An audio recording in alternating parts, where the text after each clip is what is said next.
Everyone, ये mineral nutrition का 4th lecture है और इस लेक्चर में आज हम नाइट्रोजन मेटाबॉलिज्म या फिर तो मेटाबॉलिज्म ऑफ नाइट्रोजन स्टार्ट करने वाले हैं।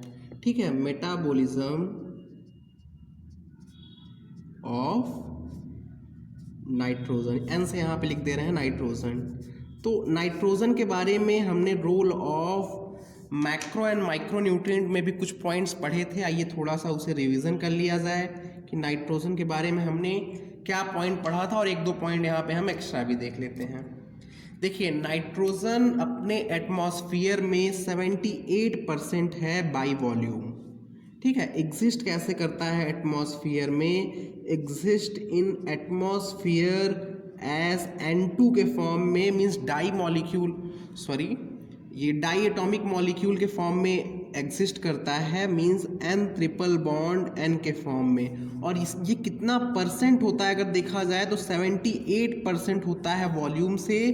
बट फिर भी इस नाइट्रोजन को प्लांट या फिर तो एनिमल डायरेक्टली यूज़ नहीं कर सकते। हम लोग एटमॉस्फेयर से ऑक्सीजन को तो यूज़ कर लेते हैं, बट नाइट्रोजन को, जो कि मैक्सिमम अमाउंट में है, फिर भी इस नाइट्रोजन को हम एटमॉस्फेयर से डायरेक्टली यूज़ नहीं कर सकते हैं। और एक पॉइंट हमने देखा था कि ये 4th मोस्ट एबंडेंट एलिमेंट होता है लिविंग ऑर्गेनिज्म में। 4th most abundant essential element after CHO, carbon hydrogen oxygen के बाद ये 4th मोस्ट अबंडेंट है, prevalent means 4th most abundant, और प्रिविलेंट है मीन्स वाइड स्प्रेड है। लिविंग ऑर्गेनिज्म में कैसा है? ये वाइड स्प्रेड है। ठीक है, अब ये कॉन्स्टिट्यूएंट किसका किसका होता है? ये नाइट्रोजन जो है कहाँ कहाँ पे लिविंग ऑर्गेनिज्म में प्रेजेंट होता है? तो कॉन्स्टिट्यूएंट ऑफ आपको पता है कि नाइट्रोजन एमिनो एसिड में प्रेजेंट होता है। इन द अमीनो एसिड का स्ट्रक्चर क्या था? कार्बन पे एक हाइड्रोजन लगा हुआ है, एक तरफ COOH, एक तरफ NH2 ग्रुप लगा हुआ है और दूसरी तरफ एक हाइड्रोकार्बन होता है। ठीक है, तो ये एमिनो एसिड का सिंपल सा स्ट्रक्चर होता है। कॉन्स्टिट्यूएंट किसका है? देखिए यहाँ पे नाइट्रोजन प्रेजेंट है, means constituent of amino acid है। एमिनो एसिड है तो एमिनो एसिड के डेरिवेटिव में जैसे क्या क्या हो सकता है? प्रोटीन में हो सकता है, हार्मोन में हो सकता है ना, प्रोटीन में प्रेजेंट होगा, हार्मोन में प्रेजेंट होगा, मेनी विटामिन्स में प्रेजेंट होगा। ऐसे विटामिन जो कि प्रोटीनेशियस विटामिन होते होंगे। मेनी ऑफ दी विटामिन्स हो गया। क्लोरोफिल के फॉर्मूला में भी आपने देखा था कि नाइट्रोजन प्रेजेंट है। क्लोरोफिल के भी फॉर्मूला में आपने देखा था कि नाइट्रोजन प्रेजेंट है। इसके अलावा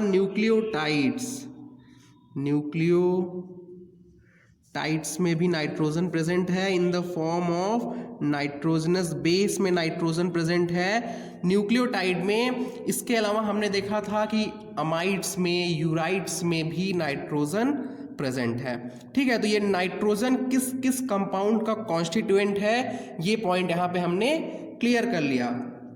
इसके बाद क्या आपको पता है कि नाइट्रोजन एटमॉस्फेयर में 78% है, फिर भी नाइट्रोजन लिमिटिंग न्यूट्रिएंट होता है। किसके लिए? अपने नेचुरल और एग्रीकल्चरल इकोसिस्टम जो होता है हमारा, नेचुरल और एग्रीकल्चरल इकोसिस्टम जो है, उस इकोसिस्टम के लिए नाइट्रोजन लिमिटिंग फैक्टर है। यहाँ पे पॉइंट लिखते हैं तो आपको ये और समझ में आएगा। देखिए, nitrogen is an limiting factor for natural and agricultural ecosystem.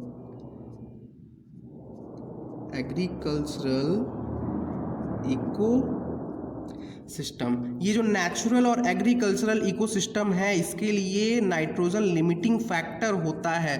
Plant को माइक्रोब्स के साथ कंपीट करना पड़ता है।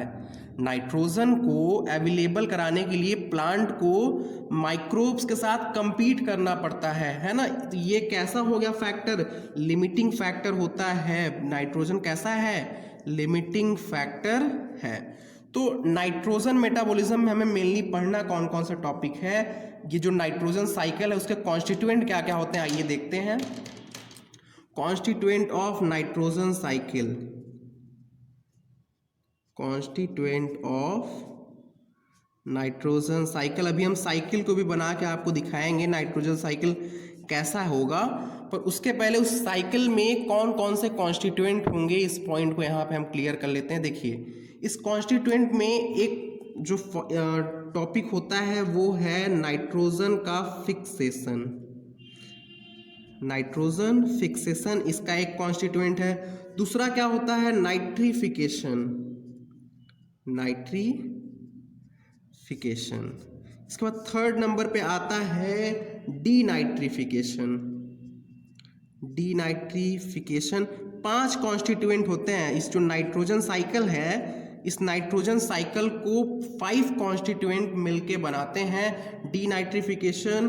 फोर्थ में हो जाएगा नाइट्रेट एसिमिलेशन, नाइट्रेट एसिमिलेशन, और 5th पॉइंट पे हो जाएगा अमोनिफिकेशन। अभी इनको हम एक्सप्लेन भी करते हैं। अमोनिफिकेशन, ठीक है। तो यही 5 कंपोनेंट होते हैं नाइट्रोजन साइकिल के। जो अभी हमें नाइट्रोजन साइकिल पढ़ना है उस नाइट्रोजन साइकिल के 5 कंपोनेंट होते हैं। आइए इनके बारे में थोड़ा सा हम ब्रीफ नॉलेज ले लें। देखिए ये जो नाइट्रोजन फिक्सेशन होता है इस प्रोसेस में क्या होता है, ये जो N2 है, एटमॉस्फेयर में N2 प्रेजेंट है, ये N2 कन्वर्ट होता है NH3 में, और इसी प्रोसेस को हम बोलते हैं नाइट्रोजन फिक्सेशन। ठीक है, N2 किस में कन्वर्ट हो रहा है, NH3 में कन्वर्ट हो रहा है, और इसी प्रोसेस को हम नाइट्रोजन फिक्सेशन बोलते हैं। यहाँ पे आप देखिए नाइट्रोजन का क्या हो रहा है, रिडक्शन प्रोसेस हो रहा है। यहाँ पे नाइट्रोजन का रिडक्शन प्रोसेस हो रहा है। सेकंड पॉइंट यहाँ पे जो नाइट्रिफिकेशन है, यहाँ पे क्या होता है कि ये जो NH3 है, देखिए N2 एटमॉस्फेयर में था, एटमॉस्फेयर का N2 फिक्स होके सॉयल में आ गया, ये NH3 कहाँ पे आ गया, सॉयल में आ गया। अब सॉयल में क्या होगा, ये NH3 कन्वर्ट हो जाएगा NO3 माइनस में, मीन्स नाइट्रेट आयन में, और इस प्रोसेस को हम लोग नाइट्रिफिकेशन बोलते हैं। इस प्रोसेस को नाइट्रिफिकेशन बोलते हैं। अब एटमॉस्फेयर से N2 कहाँ पे आ गया है, सॉयल में आ गया है in the form of NO3 minus, और आपको पता है कि प्लांट नाइट्रोजन को NO3 माइनस के फॉर्म में ही एब्जॉर्ब करता है, मीन्स नाइट्रेट आयन के ही फॉर्म में एब्जॉर्ब करता है। तो ये जो नाइट्रेट एसिमिलेशन है इसमें यही होगा कि प्लांट ने NO3 माइनस को एब्जॉर्ब कर लिया, बट क्या सारा नाइट्रेट आयन को प्लांट एब्जॉर्ब कर लेगा? मेरा कहने का मतलब ये है कि आप सपोज कीजिए कि 100% नाइट्रेट आयन सॉयल में है, तो क्या 100% नाइट्रेट आयन को प्लांट एब्जॉर्ब कर लेगा? जी नहीं, नहीं कर पाता है। तो उसके लिए क्या होगा, डीनाइट्रिफिकेशन प्रोसेस चलता है, मींस ये जो नाइट्रेट आयन है ये वापस से डीनाइट्रीफाइंग बैक्टीरिया के थ्रू N2 में कन्वर्ट हो जाता है। मैंने क्या बताया कि ये जो एटमॉस्फेयर में N2 प्रेजेंट है पहले कन्वर्ट हुआ NH3 में, अब ये NH3 सॉयल में प्रेजेंट है तो सॉयल में कन्वर्ट हुआ NO3 minus, that is nitrate ion में, और नाइट्रेट आयन को कुछ अमाउंट ने प्लांट ने ले लिया और कुछ अमाउंट वापस से N2 में कन्वर्ट हो गया। अब ये जो प्लांट ने NO3 माइनस को लिया है, प्लांट के अंदर ये कन्वर्ट हो जाएगा वापस से NH3 में, प्लांट के अंदर ये वापस से NH3 में कन्वर्ट हो जाता है, और NH3 में कन्वर्ट होने के बाद ये NH2 के फॉर्म में यूज होता है। प्लांट NH3 को एब्जॉर्ब नहीं कर सकता, क्यों? क्योंकि ये जो NH3 होता है टॉक्सिक होता है, अमोनिया टॉक्सिक होता है, इसलिए प्लांट एब्जॉर्प्शन करता है NO3 माइनस के फॉर्म में, NO2 माइनस के फॉर्म में, और NH4 plus means ammonium ion के फॉर्म में करता है। NO3 माइनस को क्या बोलते हैं, नाइट्रेट, NO2 माइनस को नाइट्राइट, और NH4 plus means ammonium ion के फॉर्म में, इन तीनों फॉर्म में प्लांट एब्जॉर्व करता है नाइट्रोजन को, बट मोस्टली NO3 माइनस के फॉर्म में ही करता है। मोस्टली किस फॉर्म में करेगा? NO3 माइनस के फॉर्म में करेगा, और सम केसेस में NO2 माइनस और NH4 प्लस के फॉर्म में भी करता है। ठीक है, इतना पॉइंट आपको समझ में आ रहा है। अब मैंने बताया कॉन्स्टिट्यूएंट 5 है यहाँ पे नाइट्रोजन साइकिल के, तो ये 5वां क्या होता है? अमोनिफिकेशन। आइए इसे समझते हैं। देखिए, जो ह्यूमन है और प्लांट है, जब इनकी डेथ हो जाएगी तो इनकी जो बॉडी है, इनके बॉडी में कुछ नाइट्रोजन कंटेनिंग कंपाउंड होते हैं, नाइट्रोजन कंटेनिंग ऑर्गेनिक कंपाउंड होते हैं। ह्यूमन की डेड एंड या फिर तो कोई भी डिकेइंग मैटर है तो उसमें क्या प्रेजेंट होगा? ऑर्गेनिक कंपाउंड प्रेजेंट होगा, जिसमें कि नाइट्रोजन होगा, और वही नाइट्रोजन, देखिए, ऑर्गेनिक कंपाउंड कंटेनिंग नाइट्रोजन को अगर NH3 में कन्वर्ट करते हैं कोई भी माइक्रो ऑर्गेनिज्म, तो इस प्रोसेस को अमोनिफिकेशन बोलते हैं। Organic compound containing nitrogen converted into ammonia is known as ammonification. तो ये 5 प्रोसेसेस होते हैं, ये पांचों प्रोसेस आपको समझ में आने चाहिए। ये ऑर्गेनिक कंपाउंड कंटेनिंग नाइट्रोजन कहाँ से आएगा? Dead of plant and animal से आएगा। ये ऑर्गेनिक कंपाउंड कंटेनिंग नाइट्रोजन कहाँ से आएगा? तो ये आएगा from dead of plant and animal. आप पूरा लिख लीजिए, dead of plant and animal से आएगा ये ऑर्गेनिक कंपाउंड। ठीक है, तो देखिए यहाँ पे हो क्या रहा है। फर्स्ट स्टेप में N2 का रिडक्शन हो रहा है, मींस नाइट्रोजन फिक्सेशन प्रोसेस में रिडक्शन होता है। नाइट्रिफिकेशन में क्या हो रहा है? देखिए, removal of hydrogen and addition of oxygen, that is oxidation हो रहा है। डीनाइट्रिफिकेशन में क्या हो रहा है? Removal of oxygen, that is reduction हो रहा है। और इसके बाद नाइट्रेट एसिमिलेशन, ये प्रोसेस प्लांट में होगा, और ये प्रोसेस में क्या हो रहा है? देखिए, removal of oxygen and addition of hydrogen, that is reduction हो रहा है। और सबसे लास्ट वाले प्रोसेस में हाइड्रोलिसिस का प्रोसेस हो रहा है। हाइड्रोलिसिस मीन्स ब्रेक डाउन हो रहा है with the help of water, in presence of water. आपको पता है बायोमॉलिक्यूल्स का हाइड्रोलिसिस होता है। अगर कोई बायो मैक्रोमॉलिक्यूल है तो उसको माइक्रोमॉलिक्यूल में कन्वर्ट करने के लिए उसका हाइड्रोलिसिस होता है। तो यहाँ पे हाइड्रोलिसिस प्रोसेस हो रहा है। तो ये 5 जो कॉन्स्टिट्यूएंट हैं, ये आपको क्या समझ में आ रहे हैं अच्छे से? तो देखिए, ये जो नाइट्रोजन फिक्सेशन है ये 2 तरीके से होता है। मीन्स ये बायोलॉजिकल भी हो सकता है, ये जो रिएक्शन है ये बायोलॉजिकल भी हो सकता है, और साथ में ए बायोलॉजिकल भी हो सकता है। मीन्स ये रिएक्शन कोई माइक्रो ऑर्गेनिज्म भी कैरी आउट कर सकता है, और या फिर तो ये a biological means without the help of any living organism ये रिएक्शन हो सकता है।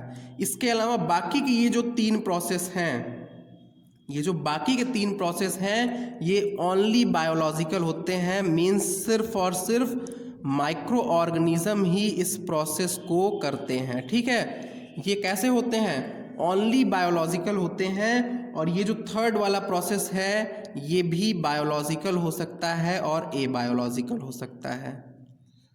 सॉरी, 3rd नहीं, 5th प्रोसेस बायोलॉजिकल हो सकता है और ए बायोलॉजिकल हो सकता है। ए बायोलॉजिकल मीन जैसे कोई हाई एनर्जी रेडिएशन के थ्रू ब्रेक डाउन कर दिया जाए, हाई एनर्जी रेडिएशन के थ्रू। ए बायोलॉजिकल ये कैसे हो सकता है? हाई एनर्जी रेडिएशन के थ्रू अगर ब्रेक डाउन हो जाए उस मैक्रो मॉलिक्यूल का, तो ये ए बायोलॉजिकल हो जाएगा।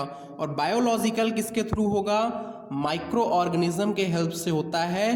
अभी हम इन 5 पॉइंट्स को, जो कॉन्स्टिट्यूएंट है, इनको हम डिटेल में भी पढ़ेंगे। ठीक है, तो आज के लेक्चर में हम सिर्फ और सिर्फ N2 फिक्सेशन को अच्छी तरीके से कंप्लीट करेंगे, और नेक्स्ट लेक्चर में हम बाकी के 4 पॉइंट्स को देखेंगे। N2 फिक्सेशन थोड़ा बड़ा टॉपिक होता है और ये सारे टॉपिक्स बहुत छोटे छोटे हैं। तो ये पांचों जो कॉन्स्टिट्यूएंट हैं साइकिल के, तो आइए थोड़ा सा आप साइकिल बना लिया जाए कि साइकिल किस तरीके से दिखेगा। देखिए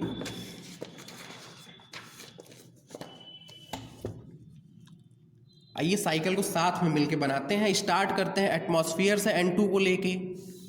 N2 कहाँ पे प्रेजेंट है मैक्सिमम अमाउंट में? एटमॉस्फेयर में। तो यहाँ हम लिख देते हैं atmospheric N2, atmospheric N2। Cycle तो यहीं से स्टार्ट होना है। N2 कहाँ पे? मेनली 78% बाई वॉल्यूम एटमॉस्फेयर में प्रेजेंट है। तो एटमॉस्फेरिक N2 का अब क्या होगा? Biological nitrogen fixation. पहला प्रोसेस क्या हमने पढ़ा? Nitrogen fixation. और उस नाइट्रोजन फिक्सेशन में भी बायोलॉजिकल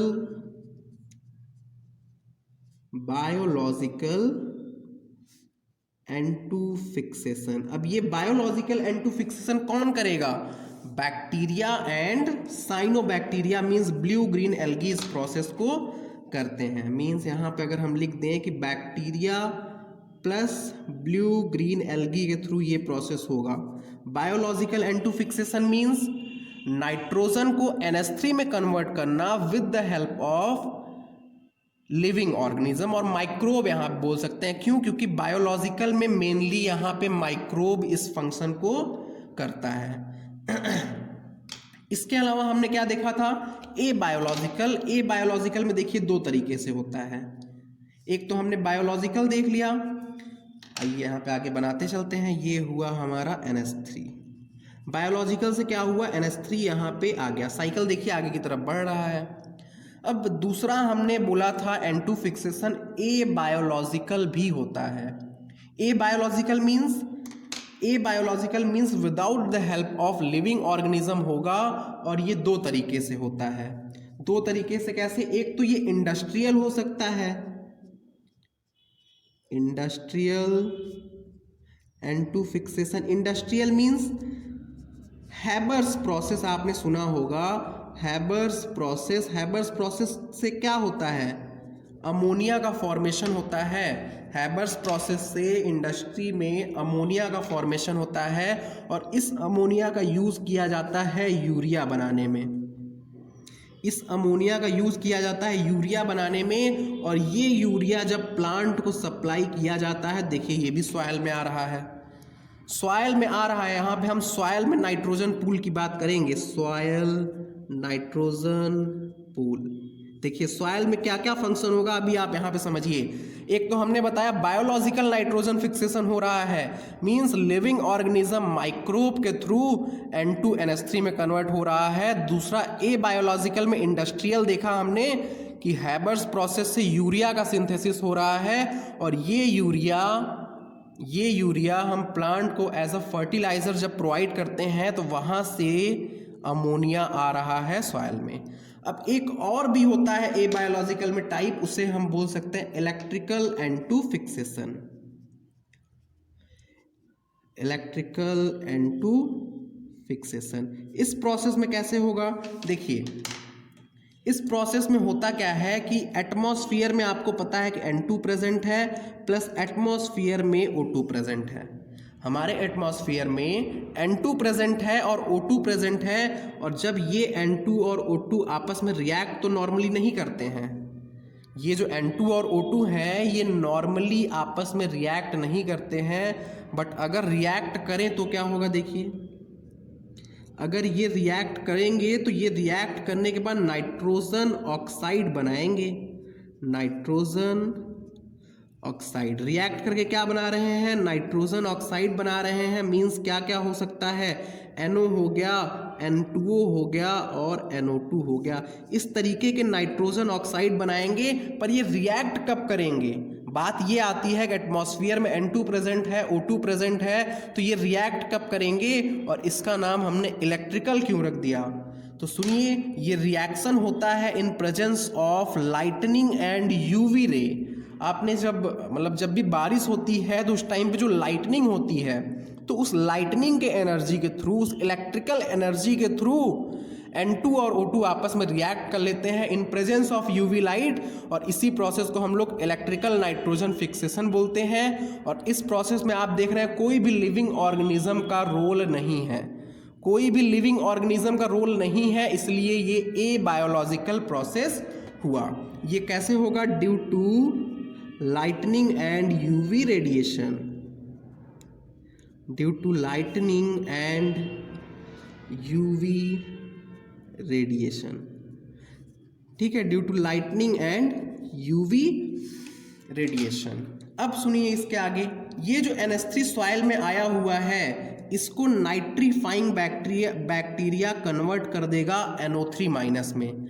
नाइट्रीफाइंग बैक्टीरिया, पीछे पलट के देखिए नाइट्रिफिकेशन क्या था। नाइट्रिफिकेशन में ये NH3 कन्वर्ट होता था NO3 माइनस में, तो ये NH3 पहले कन्वर्ट होगा NO2 माइनस में एंड देन कन्वर्ट हो जाएगा NO3 माइनस में।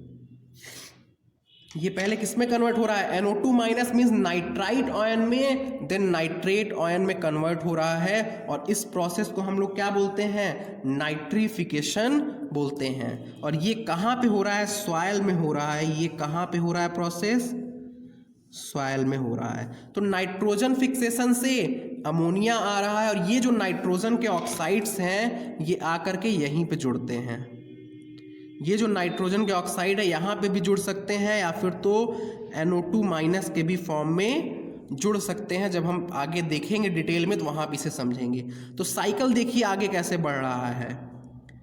NH3 कहाँ से आया? बायोलॉजिकल N2 फिक्सेशन से आया, इंडस्ट्रियल N2 फिक्सेशन से आया, और इलेक्ट्रिकल N2 फिक्सेशन से ये ऑक्साइड्स आ रहे हैं, और ये ऑक्साइड कन्वर्ट भी हो रहे हैं NO2 माइनस NO3 माइनस में। और इस प्रोसेस को हम क्या बोलते हैं? नाइट्रिफिकेशन बोलते हैं। नाइट्रिफिकेशन बोलते हैं। देखिए यहाँ पे अभी तक हम लोगों ने कितने टॉपिक्स को पढ़ लिया है, थोड़ा सा देखते हैं। ऑरेंज से ले लेते हैं। देखिए N2 फिक्सेशन को हमने यहाँ पे पढ़ा।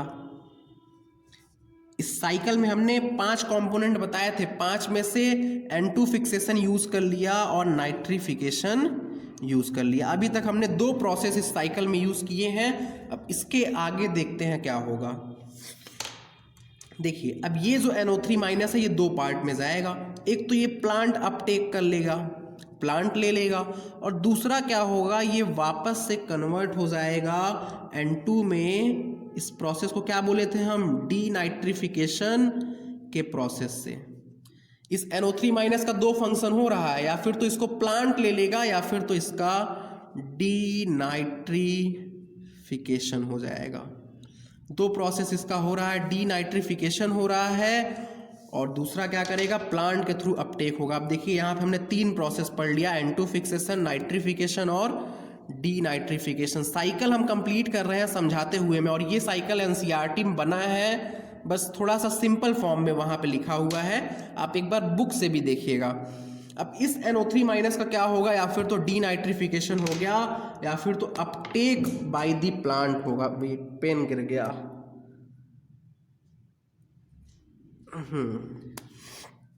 अपटेक बाय द प्लांट होगा। तो यहां पे हम लिख सकते हैं अपटेक मीन्स अपटेक होगा, and then nitrate assimilation, and then nitrate assimilation. Uptake करने के बाद प्लांट को NO3 माइनस की जरूरत नहीं होती है, प्लांट को NH3 की ज़रूरत होती है, बट प्लांट NH3 को एब्जॉर्ब नहीं कर सकता, उसकी मजबूरी है, क्योंकि NH3 बहुत ही टॉक्सिक होता है। अमोनिया टॉक्सिक होता है, हमने ये एक्सक्रीटरी चैप्टर में भी पढ़ा हुआ है कि अमोनिया टॉक्सिक होता है। तो अमोनिया टॉक्सिक होता है, प्लांट एब्जॉर्ब कर नहीं सकता, तो प्लांट को एब्जॉर्ब करना पड़ता है NO3 माइनस को, और एब्जॉर्ब करने के बाद प्लांट उसे कन्वर्ट करता है NH3 में। ठीक है, प्लांट उसे कन्वर्ट किस में करता है? NH3 में। तो यहाँ पे 2 प्रोसेस हो रहा है, एक तो अपटेक हो रहा है और दूसरा नाइट्रेट एसिमिलेशन।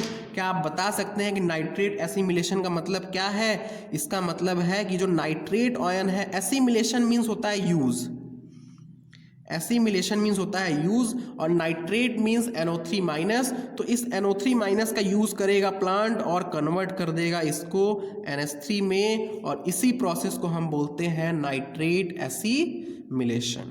ठीक है, इसी प्रोसेस को हम क्या बोलते हैं? नाइट्रेट एसिमिलेशन बोलते हैं। और ये कहाँ पे गया? ये गया प्लांट के बॉडी में, ये कहाँ पे गया? प्लांट में गया। प्लांट से कौन लेगा? हम और आप। प्लांट से कौन लेगा? हम और आप लेंगे, मीन्स ये प्लांट के थ्रू आएगा एनिमल में। प्लांट के थ्रू कहाँ आएगा? ANI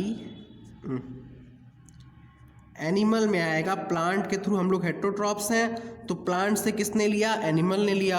अब और क्या होगा देखिए, प्लांट का जब डेड एंड डिकेइंग मैटर जो होगा और एनिमल का जो डेड एंड डिकेइंग मैटर होगा, प्लांट का डेड एंड डिकेइंग मैटर और एनिमल का डेड एंड डिकेइंग मैटर, तो इसे हम क्या बोल सकते हैं? Decaying biomass.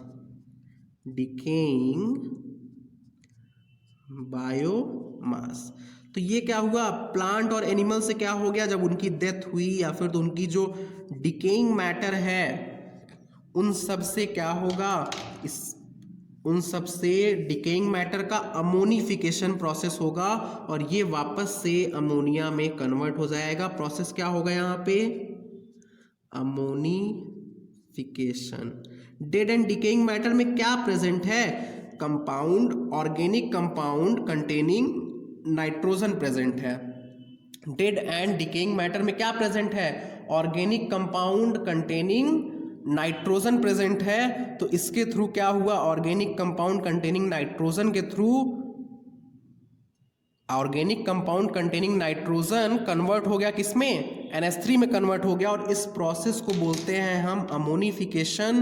इस प्रोसेस को हम क्या बोलते हैं? अमोनिफिकेशन। तो देखिए 5 कंपोनेंट इस पूरे साइकिल में आपको दिख रहे होंगे।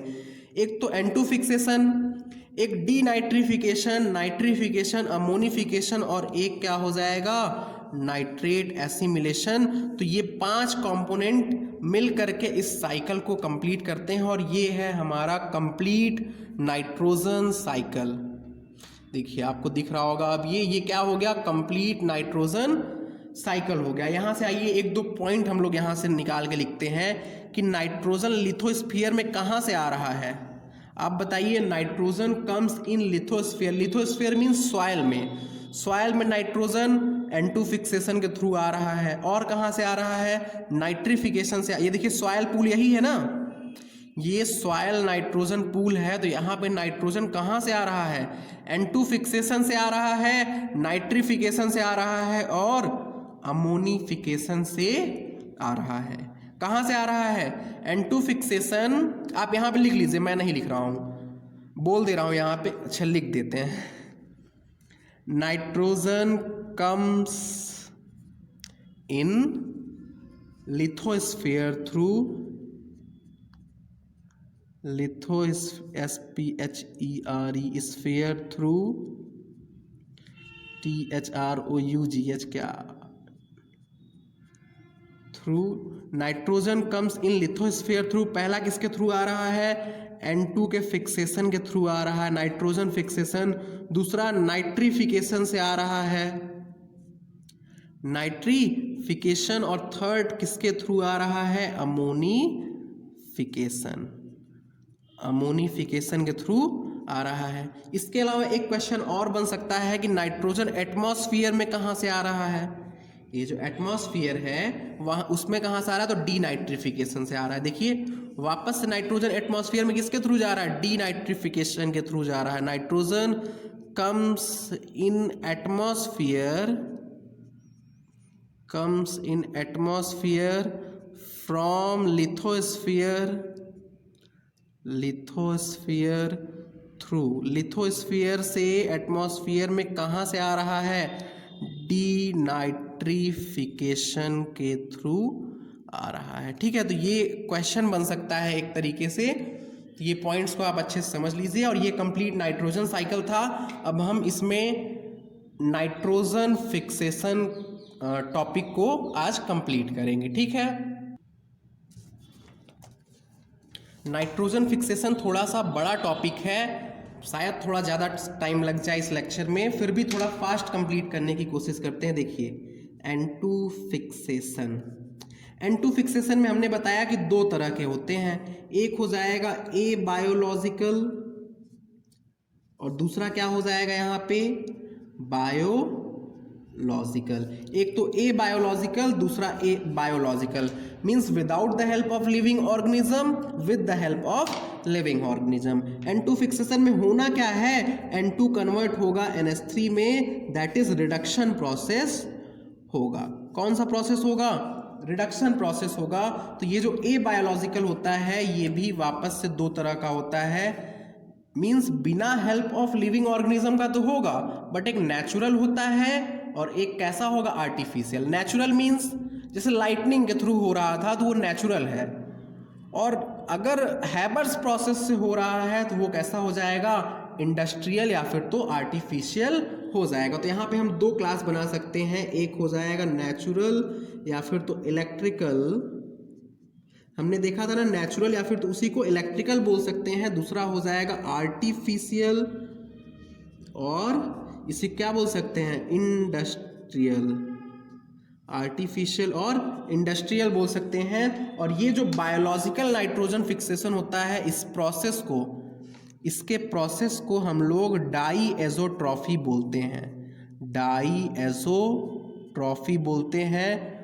बायोलॉजिकल नाइट्रोजन फिक्सेशन को अब मैं आगे ऐसे लिखूंगा, बायोलॉजिकल नाइट्रोजन फिक्सेशन BNF, ठीक है। बायोलॉजिकल नाइट्रोजन फिक्सेशन के प्रोसेस को क्या बोलते हैं, डाईएज़ोट्रॉफी बोलते हैं, जिसमें से डाईएज़ो मीन्स क्या होता है, एज़ो मीन्स होता है नाइट्रोजन, डाई मीन्स होता है दो, ये हो जाएगा N2, और ट्रॉफी मीन्स होता है टू फीड या फिर तो टू फिक्स, कुछ भी लिख सकते हैं आप, ठीक है। डाईएज़ो मीन्स N2 हो गया, ये हो गया टू फिक्स। और ये जो बायोलॉजिकल N2 फिक्सेशन है ये करता कौन है, means biological N2 fixer. Fixer means जो इस फिक्सेशन को करेगा उसको हम लोग क्या बोलेंगे, उसको हम लोग बोलते हैं डाईएज़ोट्रॉप्स, उसको हम लोग क्या बोलते हैं, डाईएज़ोट्रॉप्स बोलते हैं। और आपको ये जानना होगा कि ये जो डाईएज़ोट्रॉप्स होते हैं ये सिर्फ और सिर्फ प्रोकैरियोट होते हैं, प्रोकैरियोट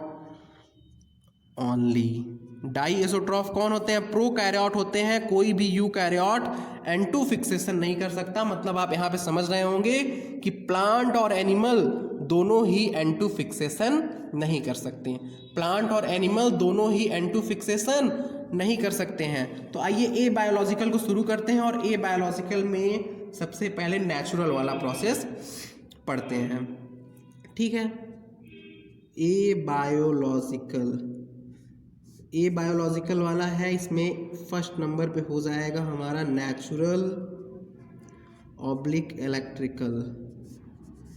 ये पूरा नाम लिखिए आप, हम शॉर्ट में लिख रहे हैं, नेचुरल ऑब्लिक इलेक्ट्रिकल। तो इसमें होना क्या है कि जो एटमॉस्फेरिक N2 था और प्लस जो एटमॉस्फेरिक O2 था, in presence of lightning and UV radiation, पीछे बताया हुआ है मैंने, in presence of lightning and UV radiation, ये किस में कन्वर्ट हो जाएगा, in presence of lightning and UV radiation, ये नाइट्रोजन NiTROZ, ये नाइट्रोजन के ऑक्साइड्स में कन्वर्ट हो जाएगा, जैसे कि NO हो गया, NO2 हो गया एंड N2O हो गया, ठीक है। देखिए NO, N2O और NO2, तो atmospheric nitrogen, atmospheric oxygen convert हो गया नाइट्रोजन के ऑक्साइड में। पर क्या आपको पता है कि ये जो नाइट्रोजन के ऑक्साइड है ये अभी भी कहाँ पे प्रेजेंट है, एटमॉस्फेयर में प्रेजेंट है। ये ऑक्साइड्स गैस के फॉर्म में है, और गैस सॉइल में नहीं प्रेजेंट होगा। ये अभी भी कहाँ प्रेजेंट है, ये अभी भी एटमॉस्फेयर में प्रेजेंट है। तो ये देखिए आएगा कैसे, ये सॉइल में कैसे आएगा, उस पॉइंट को देखते हैं। उससे पहले एनसीईआरटी में एक पॉइंट लिखा हुआ है, उसे नोट कर लेते हैं कि इंडस्ट्रियल कंबसन, देखिए industrial combustion, forest fire, automobile exhaust,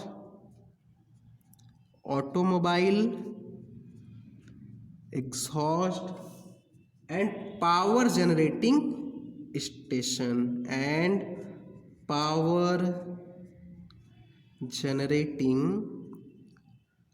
station are also source of nitrogen oxide, are also source of nitrogen oxide. ये NCERT का लाइन है और थोड़ा सा इम्पॉर्टेंट लाइन है कि इंडस्ट्रियल कंबसन, ये ऑप्शन में इस तरीके से 4 ऑप्शन बना के पूछ लेगा कि नाइट्रोजन ऑक्साइड का कौन सा सोर्स नहीं है, तो यहाँ भी ये 4 नाम लिखा हुआ है। इंडस्ट्रियल कंबसन से आता है, फॉरेस्ट फायर से आ रहा है, ऑटोमोबाइल एग्जॉस्ट से आ रहा है, पावर जनरेटिंग स्टेशन से आ रहा है। तो देखिए ये जो नाइट्रोजन के ऑक्साइड है, मैंने बताया कि अभी भी एटमॉस्फेयर में प्रेजेंट है, तो यहाँ पे लिख देते हैं ऐसे, nitrogen oxide still present in atmosphere, still present in atmosphere. ये जो नाइट्रोजन ऑक्साइड है अभी भी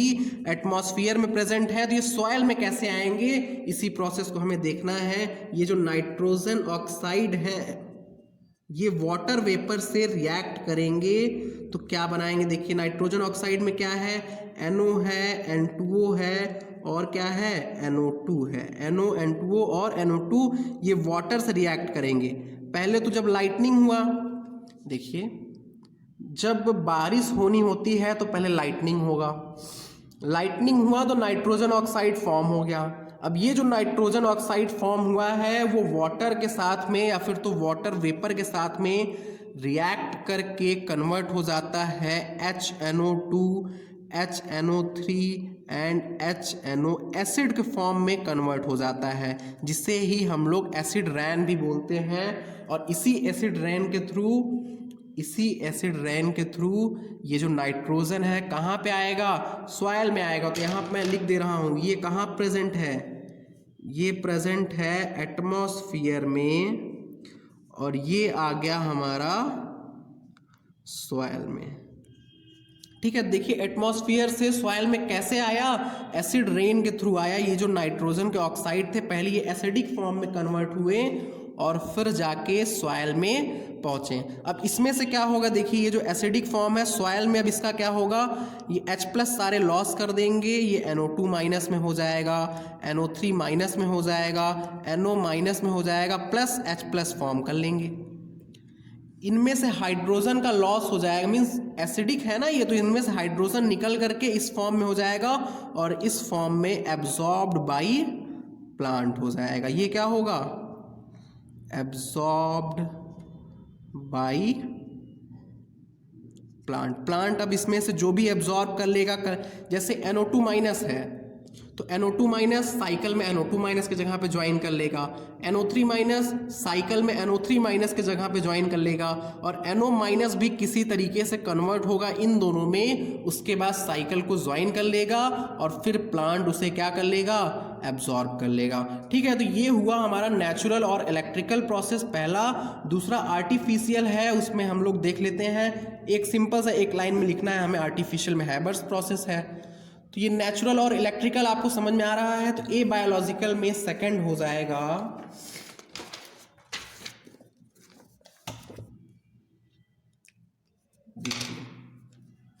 ए बायोलॉजिकल का सेकंड हो जाएगा हमारा इंडस्ट्रियल ऑब्लिक आर्टिफिशियल। आप इसे पूरा लिख लीजिए, इस पे हैबर्स प्रोसेस के थ्रू होगा, हैबर्स प्रोसेस। और हैबर्स प्रोसेस की रिएक्शन आपको पता ही है, क्या रिएक्शन होती है, N2 + 3H2, N2 + 3H2 gives NH3 और इस NH3 से क्या बनाया जाएगा, यूरिया बनाया जाएगा, जो कि किस तरीके से यूज्ड होता है, used as fertiliser, used as fertiliser.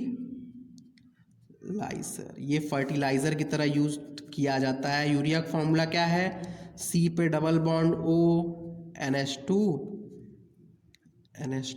इस NH3 का यूज करके यूरिया बनाया जाता है।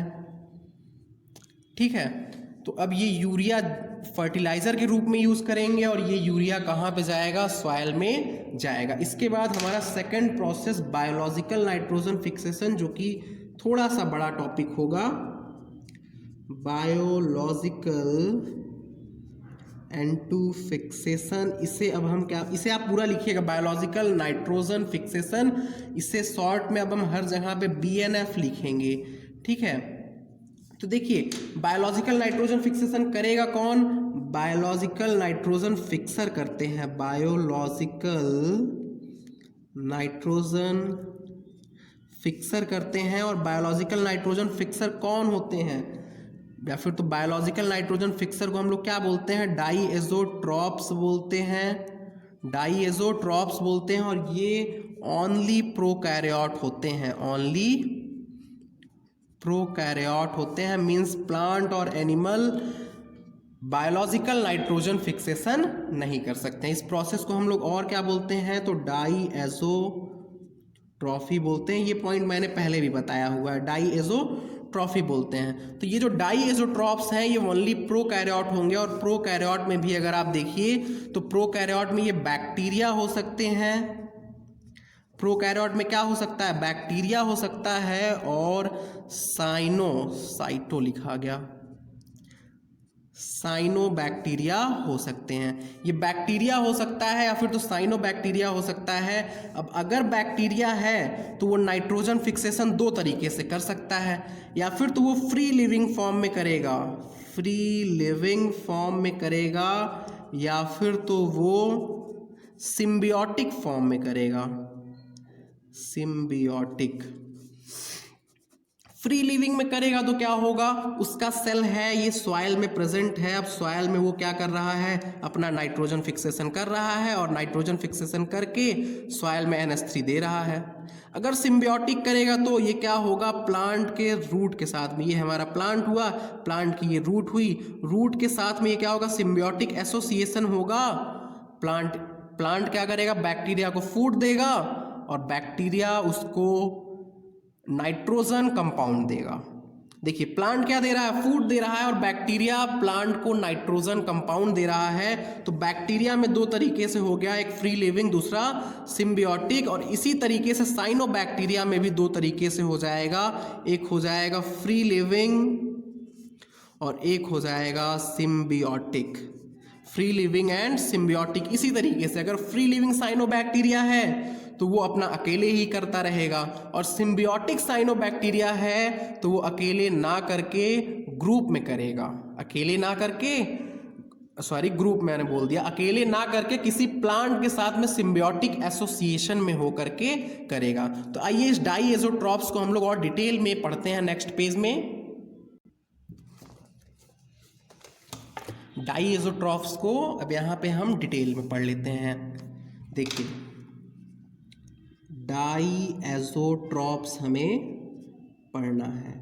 डाईएज़ोट्रॉप्स कौन होते हैं, वो ऑर्गेनिज्म जो कि नाइट्रोजन फिक्सेशन करते हैं। तो नाइट्रोजन फिक्सेशन कौन करेगा, ओनली प्रोकैरियोट करेंगे, ओनली प्रोकैरियोट करेंगे। प्रोकैरियोट में दो, bacteria and cyanobacteria, that is blue green algae.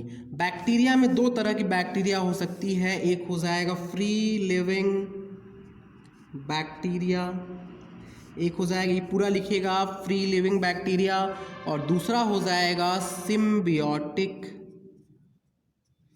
Bacteria. एक तो फ्री लिविंग बैक्टीरिया और दूसरा सिम्बियोटिक बैक्टीरिया हो जाएगा। और साइनोबैक्टीरिया में पहले इसे कंप्लीट कर लेते हैं। अब जो फ्री लिविंग बैक्टीरिया है वो दो तरीके से हो सकती है, या फिर तो वो एरोबिक होगी या फिर तो वो एनएरोबिक होगा, एरोबिक होगी एनएरोबिक होगा, मीन्स या फिर तो वो बैक्टीरिया एरोबिक रेस्पिरेशन करेगा या फिर तो एनएरोबिक रेस्पिरेशन करेगा। तो एग्जाम्पल एनसीईआरटी में इसी तरीके से दिया हुआ है कि फ्री लिविंग में एरोबिक कौन कौन सा करेगा और एनएरोबिक कौन कौन सा करेगा। तो इसमें एग्जाम्पल हो जाएगा बाबा जी, बा या फिर तो AABB करके कुछ भी आप याद कर लीजिए। यहाँ पे होता है एज़ोटोबैक्टर, AZTOBACTOR,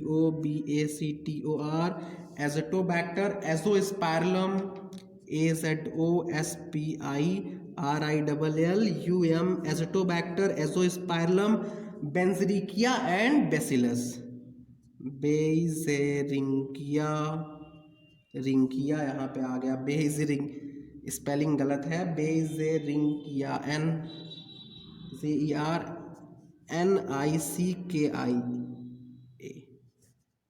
मैं बोल रहा हूँ स्पेलिंग सुन लीजिए, BEIZERNICKIA, ठीक है, बेंजरिकिया हो गया। इसके अलावा एक और है कौन, बैसिलस, ठीक है। ये 4 एग्जाम्पल एनसीईआरटी में दिए हुए हैं। एजोस्पाइरलम क्लास 12th में दिया हुआ है। एजोस्पाइरलम एग्जाम्पल यहाँ पे नहीं लिखा हुआ है, ये क्लास 12th के बुक में लिखा हुआ है, बट है तो अपने एनसीईआरटी का, तो हमें याद रखना होगा कि एरोबिक के एग्जाम्पल में हो जाएगा एजोटोबैक्टर, एजोस्पाइरलम, बेंजरिकिया एंड बैसिलस, ठीक है। ये चारों कैसे हो गए हमारे, एरोबिक हो गए। पर यहाँ पे मैं एक पॉइंट आपको और बता दूं कि ये एरोबिक नहीं होते हैं। आपने रेस्पिरेशन चैप्टर में एरोबिक का टाइप पढ़ा हुआ है, रेस्पिरेशन चैप्टर में एरोबिक का टाइप पढ़ा हुआ है, तो ये एक्चुअल में एरोबिक का एक टाइप फैकल्टेटिव एनएरोब्स होते हैं, एनएरोब्स। अब ऐसा क्यों है, एरोबिक का टाइप ही है ये फैकल्टेटिव एनएरोब, तो ऐसा क्यों है ये थोड़ी देर में हम एक्सप्लेन करेंगे। ये एक्चुअल में एरोबिक के टाइप होते हैं फैकल्टेटिव एनएरोब। दूसरा हो गया हमारा एनएरोबिक बैक्टीरिया, तो इसके एग्जांपल में 2 दिया हुआ है, एक तो रोहोडोस्पाइरलम, रोहोडो SPIRILLUM, और दूसरा हो जाएगा क्लॉस्ट्रोडियम, ठीक है। ये 2 एग्जाम्पल हो जाएंगे हमारे एनएरोबिक फ्री लिविंग बैक्टीरिया के। फ्री लिविंग बैक्टीरिया मीन्स ये ऐसे ही सॉइल में प्रेजेंट रहेंगे और अपना करते रहेंगे नाइट्रोजन फिक्सेशन, तो ये हो गया। इसके बाद अब हम देखते हैं सिम्बियोटिक में।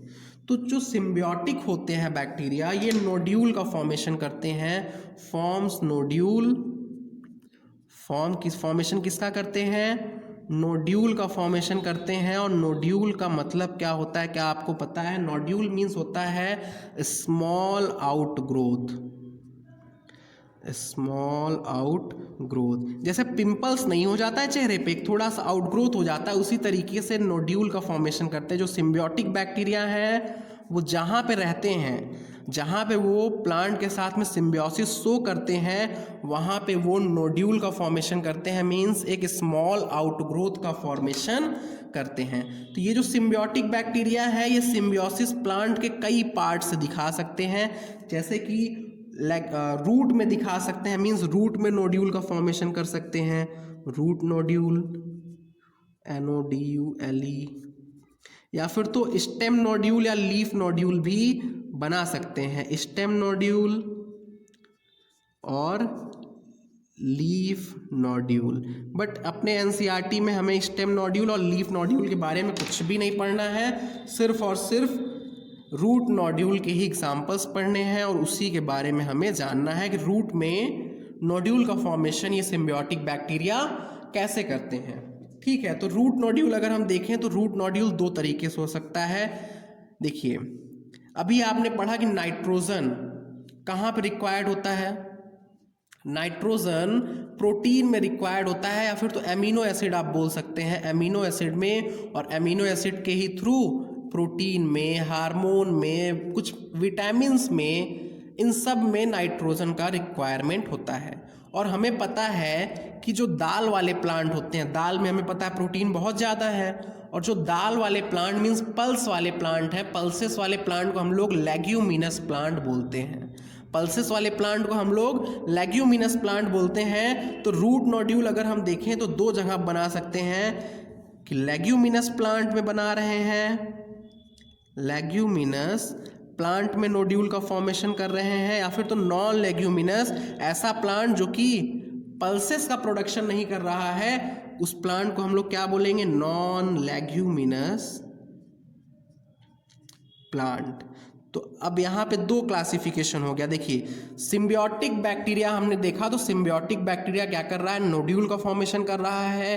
अब ये नोड्यूल का फॉर्मेशन लेग्यूमिनस प्लांट में कर सकता है, या फिर तो नॉन लेग्यूमिनस प्लांट में कर सकता है, लेग्यूमिनस प्लांट में कर सकता है, या फिर तो नॉन लेग्यूमिनस प्लांट में कर सकता है। एनसीईआरटी में कुछ एग्जाम्पल दिया हुआ है लेग्यूमिनस प्लांट का, जैसे अल्फाफा, और क्या दिया हुआ है, स्वीट क्लोवर, अल्फाफा, स्वीट क्लोवर। इसके अलावा दिया है स्वीट पी,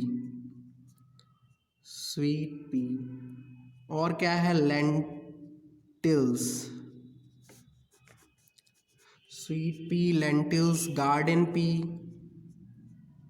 ये एग्जाम्पल नहीं याद करना है आपको, पर एनसीईआरटी में लिखा हुआ है तो एक बार ध्यान में होना चाहिए, ये सब लिखा हुआ है। गार्डन पी हो गया, इसके अलावा broad bean, garden pea, broad bean and clover bean, और लास्ट में सेक्ट्रा भी लिखा है। इसके अलावा भी और भी लेग्यूमिनस प्लांट होते हैं। ठीक है, तो alfalfa, sweet clover, sweet pea, lentils, garden pea, broad bean, clover bean, ये सब कैसे प्लांट है? लेग्यूमिनस प्लांट है। और लेग्यूमिनस प्लांट में कौन सी बैक्टीरिया नाइट्रोजन फॉर्मेशन करती है? तो ये हम लोग को पहले से ही पढ़ाया गया है कि राइजोबियम बैक्टीरिया लेग्यूमिनस प्लांट में नाइट्रोजन फिक्सेशन करती है। राइजोबियम बैक्टीरिया कैसी होती है? रॉड शेप्ड होती है। तो हम यहाँ पे लिख देते हैं रॉड शेप्ड राइजोबियम।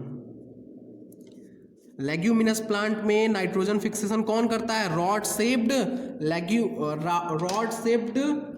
राइजोबियम करती है। और नॉन लेग्यूमिनस प्लांट में अगर हम देखें तो पहले तो प्लांट का एग्जांपल दे जाएगा एल्नस। प्लांट जो एनसीईआरटी में दिया हुआ है ये हो गया एल्नस। और एल्नस में जो बैक्टीरिया करता है, एल्नस में जो बैक्टीरिया सिम्बियोटिक नाइट्रोजन फिक्सेशन करता है उसका नाम है फ्रैंकिया। फ्रैंकिया नाम है, ये सिम्बियोटिक बैक्टीरिया है और ये नाइट्रोजन फिक्सेशन करता है।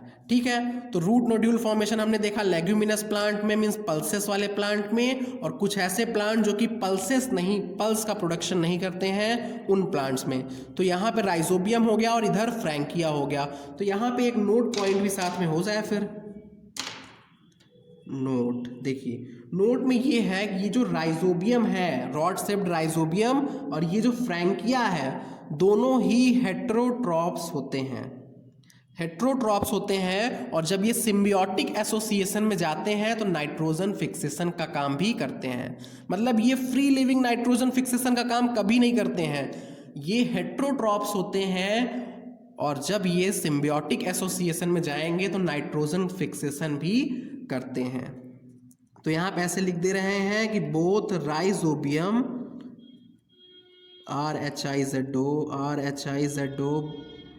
बोथ राइजोबियम एंड फ्रैंकिया क्या होंगे? हेटेरोट्रॉप्स होंगे। हेटेरोट्रॉप्स होते हैं, बट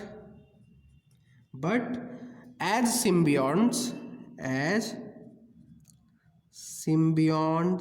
जब ये सिम्बियोटिक एसोसिएशन में होते हैं, can fix atmospheric, ATM means atmospheric N2। ठीक है, बोथ राइजोबियम और फ्रैंकिया कैसे हैं? हेटेरोट्रॉफ हैं, बट सिम्बियोटिक एसोसिएशन के टाइम पे ये नाइट्रोजन फिक्सेशन करते हैं। तो यहाँ पे डाइइज़ोट्रॉप में हमने बैक्टीरिया वाले टॉपिक को कंप्लीट कर लिया है। अब नेक्स्ट है हमारा साइनोबैक्टीरिया। तो साइनोबैक्टीरिया नेक्स्ट पेज में हो जाए फिर।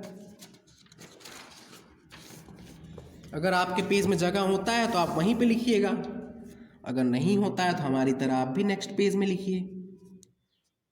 साइनोबैक्टीरिया देखिए, साइनोबैक्टीरिया में भी मैंने बताया कि दो तरह के होते हैं। कुछ तो फ्री लिविंग होते हैं, फ्री लिविंग N2 फिक्सर, और कुछ कैसे हो जाएंगे? सिम्बियोटिक हो जाएंगे। ठीक है, कुछ तो फ्री लिविंग होते हैं और कुछ कैसे होते हैं? सिम्बियोटिक होते हैं। तो आइए एग्जांपल लिख लिया जाए। फ्री लिविंग के एग्जांपल में हो जाएगा नॉस्टॉक, एनाबेना हो गया, नॉस्टॉक हो गया, एनाबेना हो गया, और साइलेंड्रोस्पर्मम। ठीक है, ये शुगर केन और मेज के फील्ड में नाइट्रोजन का फिक्सेशन करता है। इसलिए यहाँ पे लिख दे रहे हैं क्योंकि ये थोड़ा सा आया हुआ है PYQ में। साइलेंड्रोस्पर्मम स्टेट PMT में पहले पूछा गया, साइलेंड्रोस्पर्मम शुगर केन और मेज फील्ड में, sugar cane and maize field में नाइट्रोजन फिक्सेशन करता है। साइलेंड्रोस्पर्मम नाम याद रखिएगा। इसके अलावा एक और नाम है ओलोसीरा, ठीक है। इसके अलावा एक लास्ट हो जाएगा ऑसिलिटोरिया, OSCILLATORIA, ऑसिलिटोरिया। ये 5 एग्जाम्पल हैं जो कि फ्री लिविंग नाइट्रोजन फिक्सेशन करते हैं। मैंने यहाँ पे नाम क्यों लिखा, शुगर केन एंड मेज के फील्ड में करते हैं, ध्यान दीजिएगा, फ्री लिविंग है ये फ्री लिविंग ऑर्गेनिज्म है तो फील्ड में करते हैं। मैं ऐसा नहीं बोल रहा हूँ शुगर केन प्लांट में करते हैं और मेज प्लांट में करते हैं, इन दोनों के फील्ड में करते हैं। और ये जो ओलोसीरा है और ऑसिलिटोरिया है ये पैडी फील्ड में करते हैं। ऑसिलिटोरिया नाम दिया हुआ है क्लास 12 के बुक में। माइक्रोब्स इन ह्यूमन वेलफेयर में ऑसिलिटोरिया नाम दिया हुआ है। ये कहाँ पे करते हैं, पैडी फील्ड में, पैडी फील्ड, ध्यान दीजिए मैं फील्ड लिख रहा हूँ, प्लांट नहीं लिख रहा हूँ। पैडी फील्ड में ये नाइट्रोजन फिक्सेशन करते हैं। तो इनमें से ये जो एग्जांपल्स हैं जैसे जिन्हें मैं यहाँ पे गोले में ला रहा हूँ, ये एग्जांपल्स जो हैं इनके पास एक स्पेशल सेल प्रेजेंट होता है जिसे बोलते हैं हम हेटेरोसिस्ट, हेटेरोसिस्ट बोलते हैं इन्हें। हम क्या, इस ये जो स्पेशल सेल प्रेजेंट होता है इसे हम क्या बोलते हैं, हेटेरोसिस्ट बोलते हैं। और ये सेल को हम लोग क्या बोलेंगे, सीट ऑफ N2 फिक्सेशन होता है। मीन्स वो प्लेस है जहाँ पे N2 फिक्सेशन साइनोबैक्टीरिया में होता है। ये क्या हो गया हमारा, सीट ऑफ N2 फिक्सेशन होता है। और ये जो ऑसिलिटोरिया है इसमें हेटेरोसिस्ट नहीं प्रेजेंट होता है, मीन्स इसको हम लोग हेटेरोसिस्टिशियस बोल सकते हैं और ये नॉन हेटेरोसिस्टिशियस होता है। तो यहाँ पे ये जो हमारा ऑसिलिटोरिया हो गया इसमें हेटेरोसिस्ट एब्सेंट होता है। हेटेरोसिस्ट नाम भी दिया हुआ है, जितना भी बता रहे हैं सब कुछ एनसीईआरटी में कहीं ना कहीं लिखा हुआ है। आइए अब हेटेरोसिस्ट को थोड़ा सा एक्सप्लेन कर दिया जाए। देखिए ये सपोज कीजिए एक साइनोबैक्टीरिया की एक कॉलोनी है, एक साइनोबैक्टीरिया, दूसरा साइनोबैक्टीरिया, एक ये स्पेशल सेल हमने बनाया, दूसरे कलर से बना देते हैं। ये स्पेशल वाला सेल है जिसे बोल रहे हैं हम हेटेरोसिस्ट। ये थोड़ा सा थिक होता है, थोड़ा सा थिक वॉल्ड होता है, ये थिक वॉल्ड होगा। ये कॉलोनी बना रहे हैं, आपको पता है कि ये जो साइनोबैक्टीरिया फिर तो ब्लू ग्रीन एल्गी है, ये कैसे होते हैं, यूनिसेलुलर ऑर्गेनिज्म होते हैं मोस्टली। तो ये हमने क्या बनाया, colony of blue green algae बनाया है। ये क्या है, कॉलोनी ऑफ बीज, ये है। ये बैक्टीरिया वाले टॉपिक में लिखा हुआ है। अगर आप मोनेरा जब ओपन कीजिए बायोलॉजिकल क्लासिफिकेशन चैप्टर में तो वहाँ पे ये पॉइंट्स बताया गया है, ठीक है। ये जो स्पेशलाइज्ड सेल है इसका नाम क्या है, इसका नाम है हेटेरोसिस्ट, हेटेरोसिस्ट नाम है। और इसमें जो इसकी वॉल होती है कैसी होती है, मैंने बताया ये थिक वॉल्ड होती हैं, थिक वॉल होती है। थिक वॉल क्यों होती है, क्योंकि देखिए ये जो बाकी सेल्स हैं इसमें ऑक्सीजन भी एंटर कर सकता है और CO2 लीव करेगा, ऑक्सीजन एंटर करेगा, CO2 लीव करेगा, या फिर तो CO2 भी यहाँ पे एंटर कर सकता है। बट हेटेरोसिस्ट में CO2 एंटर नहीं कर सकता, हेटेरोसिस्ट में सिर्फ और सिर्फ N2 एंटर करता है। ऐसा क्यों होता है, क्योंकि हेटेरोसिस्ट में प्रोसेस क्या होगा, N2 कन्वर्ट हो जाएगा NH3 में, और इस प्रोसेस को एनएरोबिक कंडीशन चाहिए होता है। ऐसा इसलिए होता है क्योंकि यहाँ जो एंजाइम यूज़ होता है वो एंजाइम ऑक्सीजन के प्रेजेंस में इनएक्टिव हो जाता है। यहाँ पे जो एंजाइम प्रेजेंट है वो ऑक्सीजन के प्रेजेंस में इनएक्टिव हो जाता है, और क्यों हो जाता है वो आगे एक्सप्लेन हो जाएगा, ठीक है। तो देखिए ये N2NH3 में जब कन्वर्ट होता है तो यहाँ जो एंजाइम प्रेजेंट है उसको ऑक्सीजन से नफरत है, ऑक्सीजन के प्रेजेंस में वो काम नहीं करता है, तो इसीलिए थिक वॉल्ड होता है। थिक वॉल्ड होने का मोटिव क्या है कि ये इम्परमिएबल हो जाएगा फॉर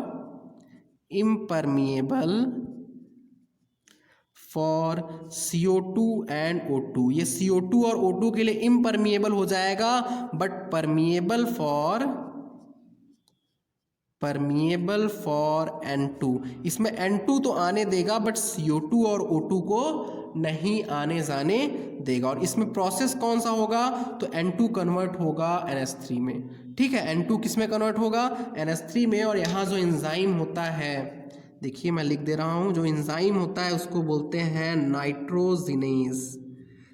यहाँ पे जो एंजाइम होगा नाइट्रोजिनेज है, और इसको कैसा कंडीशन चाहिए होता है, requires N aerobic condition. Anaerobic condition चाहिए होता है। इस एंजाइम को कैसा कंडीशन चाहिए है, एनएरोबिक कंडीशन, या फिर तो आप बोले तो हाइड्रोजन फ्री कंडीशन चाहिए होता है। ठीक है, ये कॉलोनी बनाया हमने। इस कॉलोनी के चारों तरफ में एक स्लीपरी सबस्टेंस भी होता है जिसे हम लोग म्यूसिलेज बोलते हैं। इसीलिए तो जब बरसात होती है और कहीं कहीं पे काई जो जमा होता है और हम लोग फिसल के गिर जाते हैं, वो इसी अच्छे से सबस्टेंस की वजह से होती है, क्योंकि जो म्यूसिलेज है वो कैसा होता है, स्लीपरी होता है।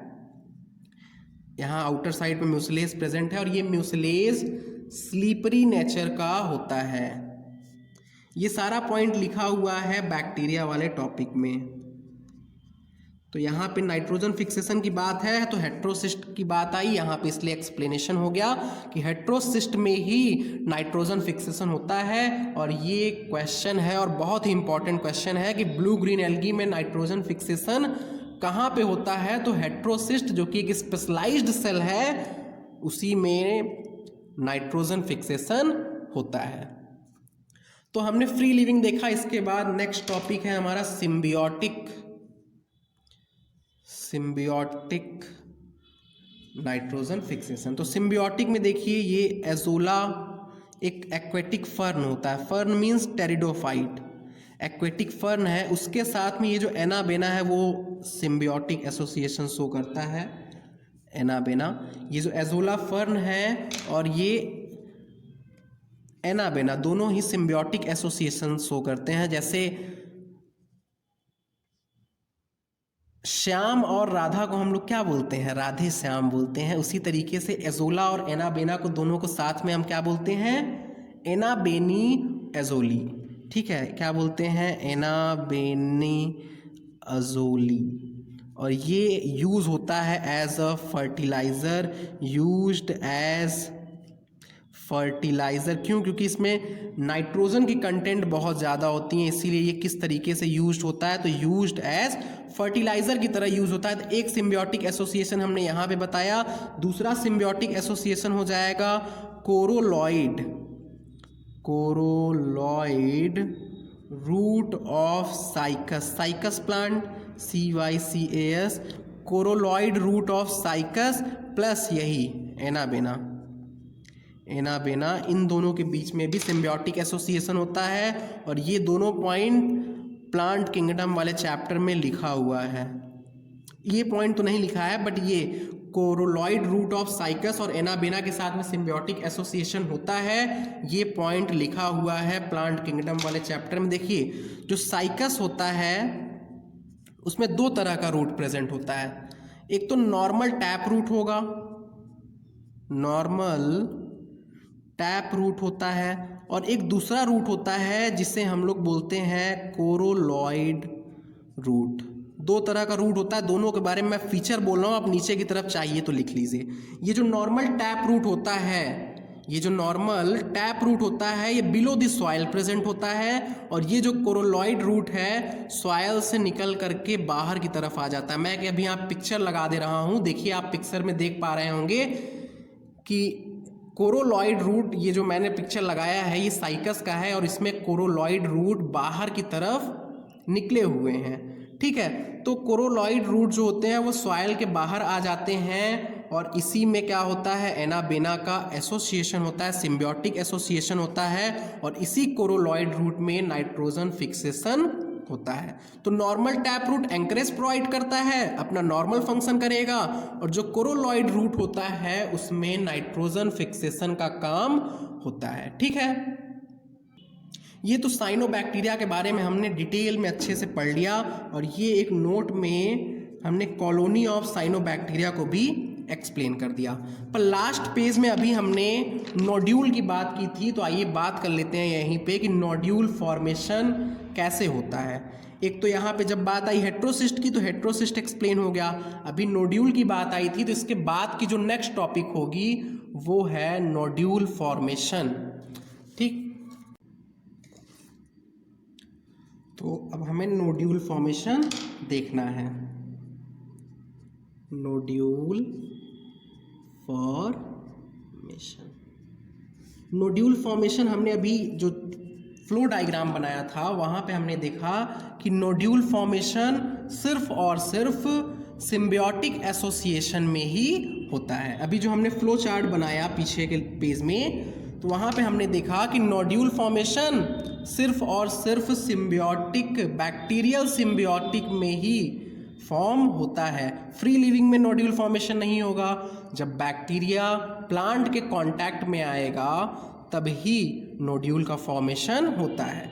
ठीक है, तो यहाँ पे हम ये पॉइंट लिख सकते हैं कि takes place only in bacterial, takes place only in bacterial symbiotic, bacterial BACTERIAL symbiosis. Bacteria के जब सिम्बियोटिक एसोसिएशन होता है तभी नोड्यूल का फॉर्मेशन होगा। अब इस नोड्यूल फॉर्मेशन में नोड्यूल मीन्स क्या था, एक आउटग्रोथ था, तो उस आउटग्रोथ का फॉर्मेशन हम देखने वाले हैं कि कैसे होता है। तो इसके लिए 4 स्टेजेस में ये पूरा काम होता है। नोड्यूल फॉर्मेशन कितने स्टेज में होगा, 4 स्टेज में होता है। तो फर्स्ट स्टेज इसमें क्या हो जाएगा, देखिए हमें सिर्फ और सिर्फ रूट नोड्यूल के बारे में पढ़ना है। नोड्यूल फॉर्मेशन में अभी पहले भी मैंने क्लियर किया कि हमें सिर्फ रूट नोड्यूल के बारे में पढ़ना है। स्टेम नोड्यूल और लीफ नोड्यूल के बारे में NCERT में नहीं गिवन है तो हम नहीं पढ़ेंगे। तो रूट नोड्यूल में देखिए, ये रूट का आप मानिए कि ये एपिडर्मल सेल हो गया। ये क्या हो जाएगा, रूट का एपिडर्मल सेल हो गया। एपिडर्मिस के नीचे कॉर्टेक्स प्रेजेंट होगा तो ये कॉर्टिकल सेल हो गया रूट का। कॉर्टेक्स मोर देन 1 लेयर होता है तो हम यहाँ पे कॉर्टेक्स का 1 से ज़्यादा लेयर बना दे रहे हैं। तो इस एपिडर्मिस में क्या प्रेजेंट होगा, इस एपिडर्मिस में रूट हेयर प्रेजेंट होता है। रूट के एपिडर्मिस में रूट हेयर प्रेजेंट होगा और ये रूट है तो सॉइल में प्रेजेंट होगा, मीन्स ये क्या हो गया हमारा, सॉइल में प्रेजेंट है। और सॉइल में बैक्टीरिया भी प्रेजेंट होते हैं। कल के लेक्चर में हमने देखा था कि सॉइल में बैक्टीरिया भी प्रेजेंट होते हैं। नाइट्रोजन फिक्सिंग बैक्टीरिया इस तरीके से सॉइल में प्रेजेंट होंगे। तो यहाँ पे हम नेम लिख दें, देखिए ये क्या हो जाएगा, बैक्टीरिया हो जाएगा। ये क्या है, रूट हेयर हो गया। और ऑरेंज कलर से जो हमने बनाया हुआ है ये सॉइल हो गया। तो यहाँ पे प्रोसेस क्या होगा, देखिए फर्स्ट स्टेज में क्या होगा, ये जो बैक्टीरिया है ये डिवाइड करेंगी और अपनी कॉलोनी को बढ़ाएंगी। ये जो बैक्टीरिया है पहले क्या करेगी, डिवाइड करेगी और अपनी कॉलोनी को बढ़ाएगी अराउंड द रूट, रूट के चारों तरफ अपने कॉलोनी को बढ़ाएगी। तो यहाँ पे हम इस तरीके से स्टेटमेंट के फॉर्म में लिख दे रहे हैं कि राइजोबिया डिवाइड्स एंड, या फिर तो मल्टीप्लाई भी लिख सकते हैं यहाँ पे आप, मल्टीप्लाई एंड कॉलोनाइज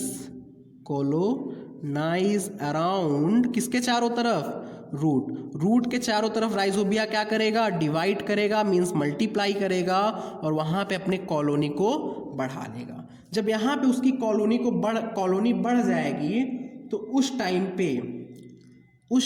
पे ये जो प्लांट का रूट है वहाँ से कुछ केमिकल सिक्रीट होते हैं। ये कैसा प्लांट होगा, लेग्यूम प्लांट होगा, क्योंकि हम यहाँ पे लेग्यूमिनस प्लांट में नोड्यूल का फॉर्मेशन पढ़ रहे हैं।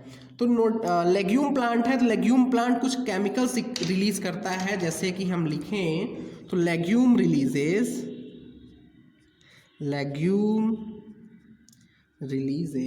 एमिनो एसिड रिलीज करेगा, एमिनो एसिड, शुगर रिलीज करेगा, कुछ ऑर्गेनिक एसिड हैं, ऑर्गेनिक एसिड रिलीज करेगा और फ्लैवोप्रोटीन रिलीज करेगा।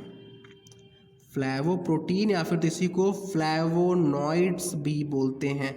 तो लेग्यूम प्लांट क्या कर रहा है, एमिनो एसिड रिलीज कर रहा है, शुगर रिलीज कर रहा है, ऑर्गेनिक एसिड और फ्लैवोप्रोटीन रिलीज कर रहा है, और इन सब के रिलीज होते ही बैक्टीरिया चुलबुला हो जाएगा और चुलबुल पांडे की तरह ये क्या कर देगा, अटैक कर देगा किस पे, रूट हेयर पे।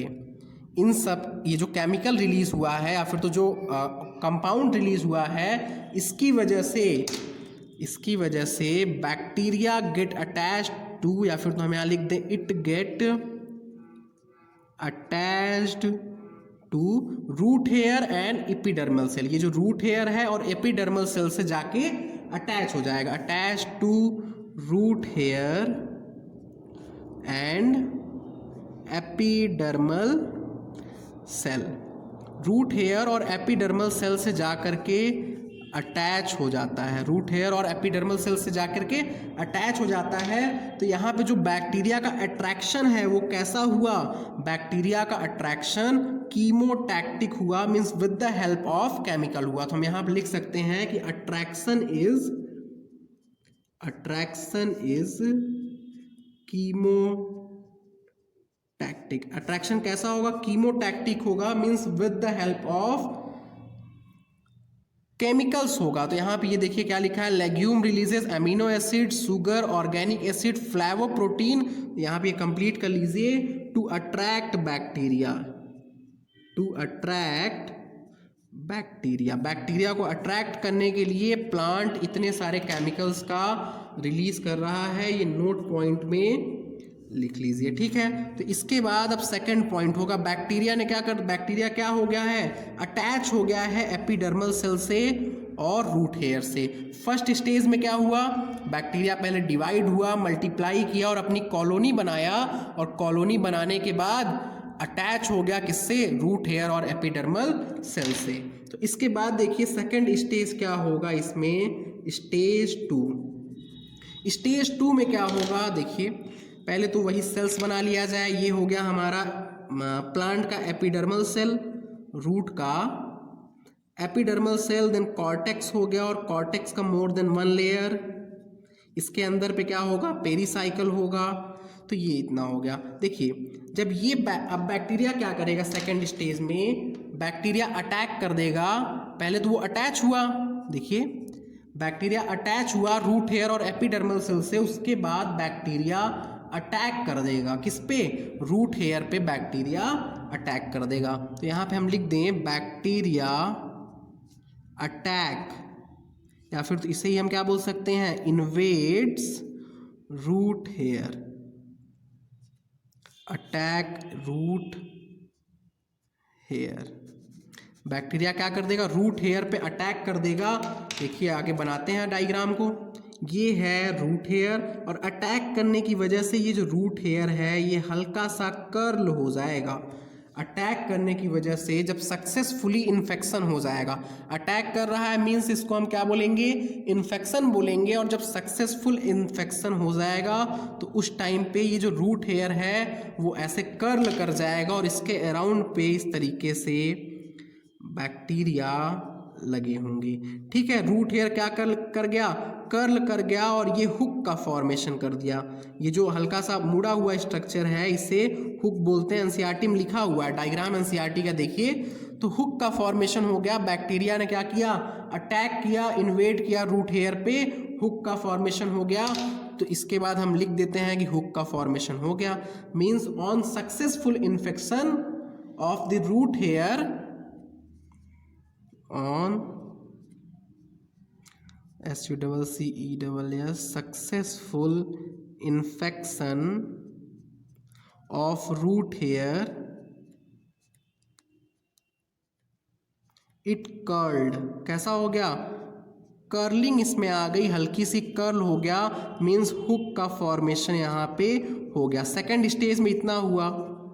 अब इसके बाद शुरू होता है स्टेज थर्ड। देखिए फर्स्ट स्टेज में क्या हुआ, बैक्टीरिया अपना नॉर्मली पड़ा हुआ है, अपना डिवाइड कर रहा है, कॉलोनी बना रहा है, बट प्लांट ने थोड़ी सी छेड़खानी कर दी और बैक्टीरिया को अट्रैक्ट करने के लिए कुछ केमिकल्स रिलीज कर दिए। उस केमिकल्स की मदद से बैक्टीरिया ने, मीन्स उस केमिकल्स को लेने के, देखिए अभी हमने बताया कि ये जो सिम्बियोटिक बैक्टीरिया होते हैं ये हेट्रोट्रॉफिक होते हैं, मीन्स ये अपना फूड खुद नहीं बना पाते हैं, इनको फूड चाहिए, शुगर चाहिए, अमीनो एसिड, ऑर्गेनिक एसिड, ये सब चाहिए होता है। तो इन्होंने क्या कर दिया, अटैक कर दिए प्लांट पे। जब प्लांट पे अटैक किए तो ये जो प्लांट की जो रूट हेयर थी वो ऐसी हल्की सी झुक गई, और जब झुक गई तो हुक की फॉर्मेशन कर दी। और सेकंड स्टेज में यहाँ तक हुआ, तो इसके आगे देखिए थर्ड स्टेज में क्या होगा, अब ये इसके अंदर घुसने लगेंगे। थर्ड स्टेज में यहाँ से टिप के पास से सेल वॉल डिसॉल्व हो जाएगा, प्लांट है तो उसमें सेल वॉल प्रेजेंट है, सेल वॉल डिसॉल्व हो जाएगा और ये जो बैक्टीरिया है अंदर की तरफ एंटर करने लगेंगे। देखते हैं नेक्स्ट स्टेज में क्या होगा।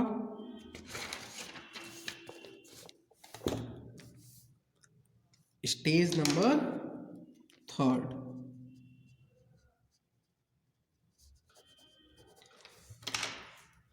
ये हो जाएगा एपिडर्मल सेल, उसके अंदर पे कॉर्टेक्स,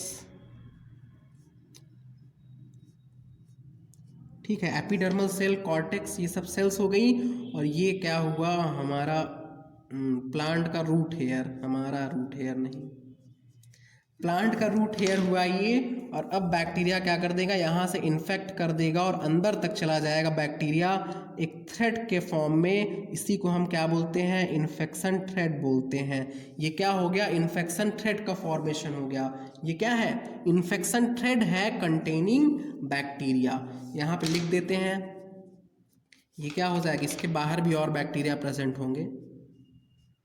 इन्फेक्शन थ्रेड, ये पूरा ये जो अंदर की तरफ गया इसे हम क्या बोलेंगे, इन्फेक्शन थ्रेड कंटेनिंग बैक्टीरिया। इस इन्फेक्शन थ्रेड में क्या होगा, बैक्टीरिया होंगे। और ये इन्फेक्शन थ्रेड कहाँ तक एक्सटेंडेड होगा, तो ये इन्फेक्शन थ्रेड कॉर्टेक्स और इसके अंदर पेरिसाइकल तक भी चला जाएगा, कॉर्टेक्स और उसके अंदर पेरिसाइकल तक भी चला जाएगा। तो यहाँ पे हम लिख देते हैं कि ये जो इन्फेक्शन थ्रेड है कहाँ तक गया है, कॉर्टेक्स और पेरिसाइकल तक गया है। और वहाँ पे जाके करेगा क्या, हमने बताया नोड्यूल मीन्स होता है आउट ग्रोथ, तो यहाँ पे जाकर के सेल डिवीजन स्टार्ट करवा देता है। देखिए एनसीईआरटी में क्या लिखा है inner cortex and pericycle cell under division, inner cortex and pericycle cell under division. जो इनर कॉर्टेक्स था और पेरिसाइकल सेल था उसके पास में जाकर के उस सेल का डिवीजन स्टार्ट कर देता है। तो यहाँ पे हम पॉइंट क्या लिख सकते हैं कि infection thread carries bacteria to inner cortex, infection thread carries bacteria to inner cortex and pericycle। Infection thread क्या कर रहा है, बैक्टीरिया को इनर कॉर्टेक्स और पेरिसाइकल तक ले जा रहा है। और वहां पे जाने के बाद क्या हो जाएगा, bacteria get modified into rod shaped bacteroids. अभी हम बताते हैं बैक्टीरियोइड्स क्या होता है, and cause inner cortical and pericycle cell to divide. इसके आगे होना क्या है, bacteria get modified into rod. देखिए मैं ये जो पॉइंट्स लिख रहा हूँ ये यहाँ पे लिखा हुआ है, ये ए बी सी डी इस तरीके से यहाँ पे लिखा हुआ है पॉइंट्स। तो यही पॉइंट्स मैं वहाँ पे लिख रहा हूँ, आप यहाँ पे पढ़ के भी देख सकते हैं। वही स्टेप्स को मैं यहाँ पे नोट कर रहा हूँ। अभी बैक्टीरियोइड्स आपको समझाता हूँ। Bacteria get modified into rod shaped bacteroid and cause inner cortical cell and pericycle to divide। क्या हो रहा है थर्ड स्टेज में, फिर से सुन लीजिए, थर्ड स्टेज में इन्फेक्शन थ्रेड का फॉर्मेशन हुआ जिसमें बैक्टीरिया थे। इन्फेक्शन थ्रेड से बैक्टीरिया निकल करके कॉर्टेक्स में गए। इन्फेक्शन थ्रेड से बैक्टीरिया निकल करके वो पहले रॉड शेप्ड बैक्टीरियोइड में कन्वर्ट हुए, अभी हम बताते हैं ये क्या होता है।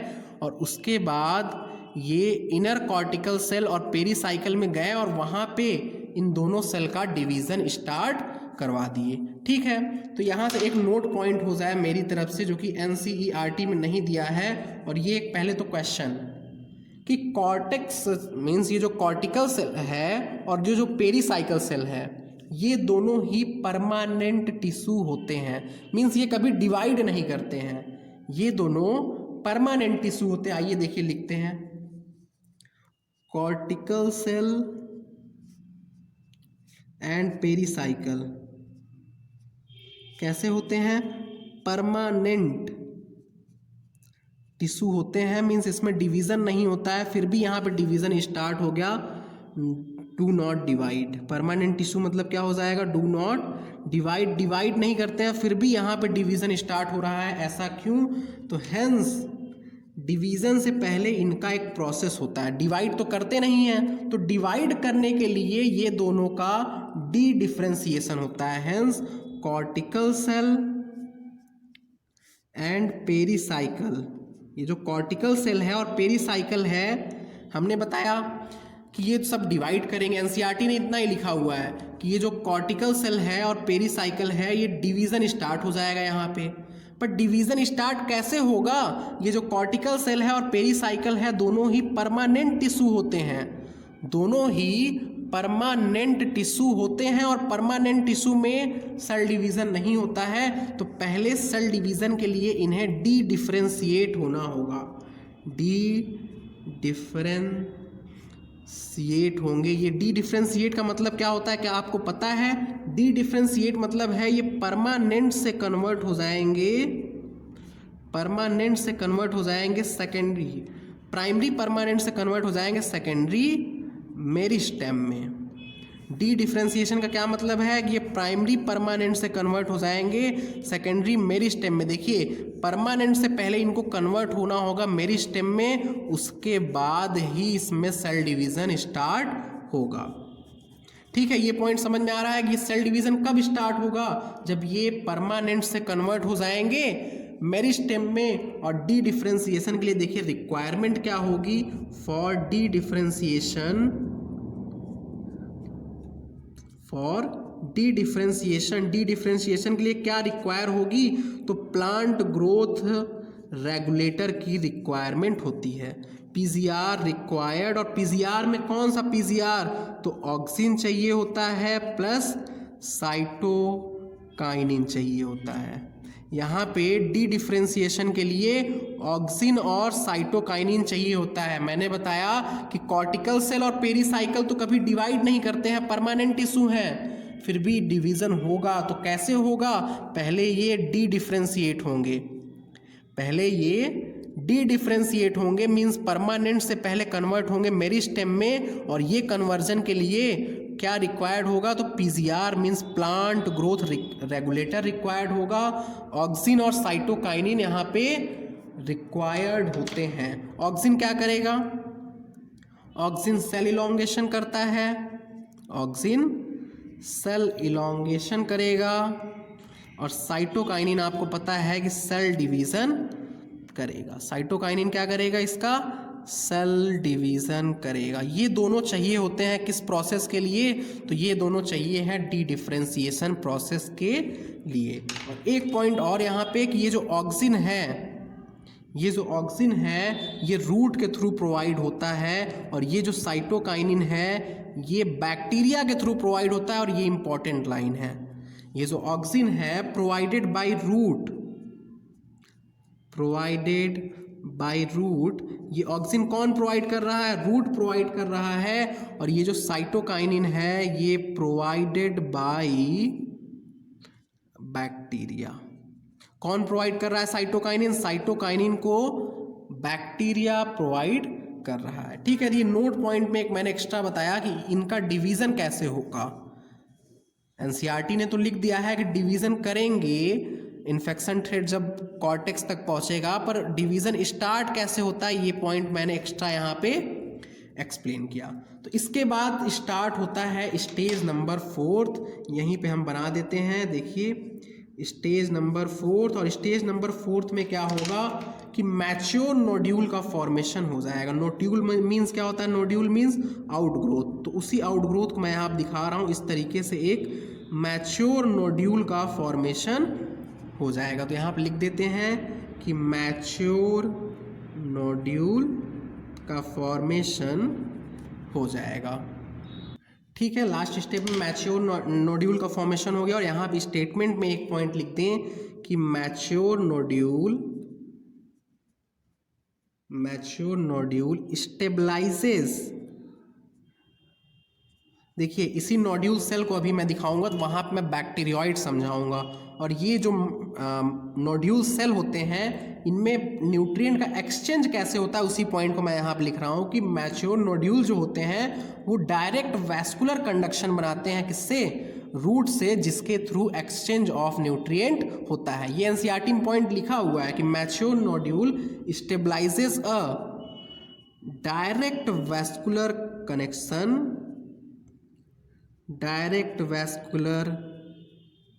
Connection with root for exchange of nutrient, with root for exchange of nutrients. तो इस पॉइंट पे हमने कंप्लीट देखा कि नोड्यूल का फॉर्मेशन कैसे हुआ। ये जो मैच्योर नोड्यूल मींस आउटग्रोथ है, इसका फॉर्मेशन सिम्बियोटिक प्लांट में कैसे होता है, इस पॉइंट को हमने कंप्लीट कर लिया है। अब आइए इस नोड्यूल सेल को, एक नोड्यूल सेल के स्ट्रक्चर को देखते हैं हम। Structure of nodule cell, structure of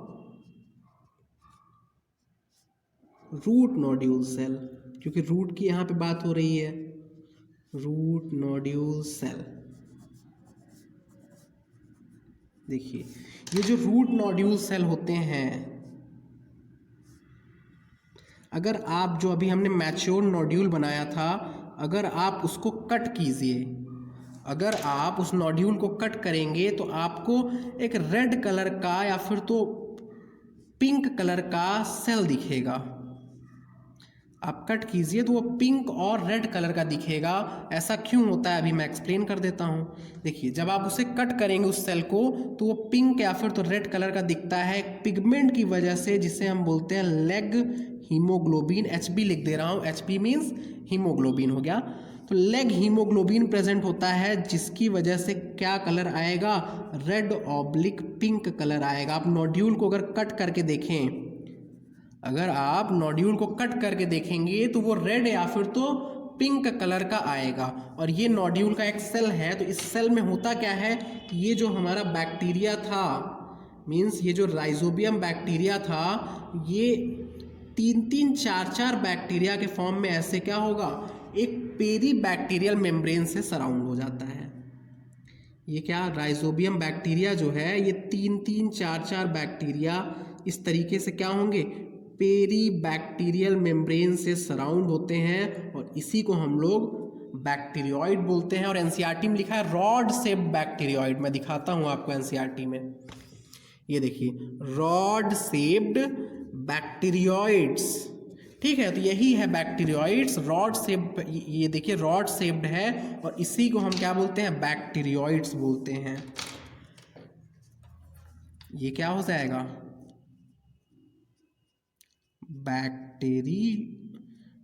bacteroides means कैसा होगा, ये रॉड शेप्ड होगा। देखिए रॉड के शेप में है ना, ये रॉड शेप्ड क्या हो गया, बैक्टीरियोइड हो गया। और इसके अराउंड जो मेम्ब्रेन होती है उसे हम क्या बोलेंगे, इस मेम्ब्रेन को बोलते हैं पेरी बैक्टीरियल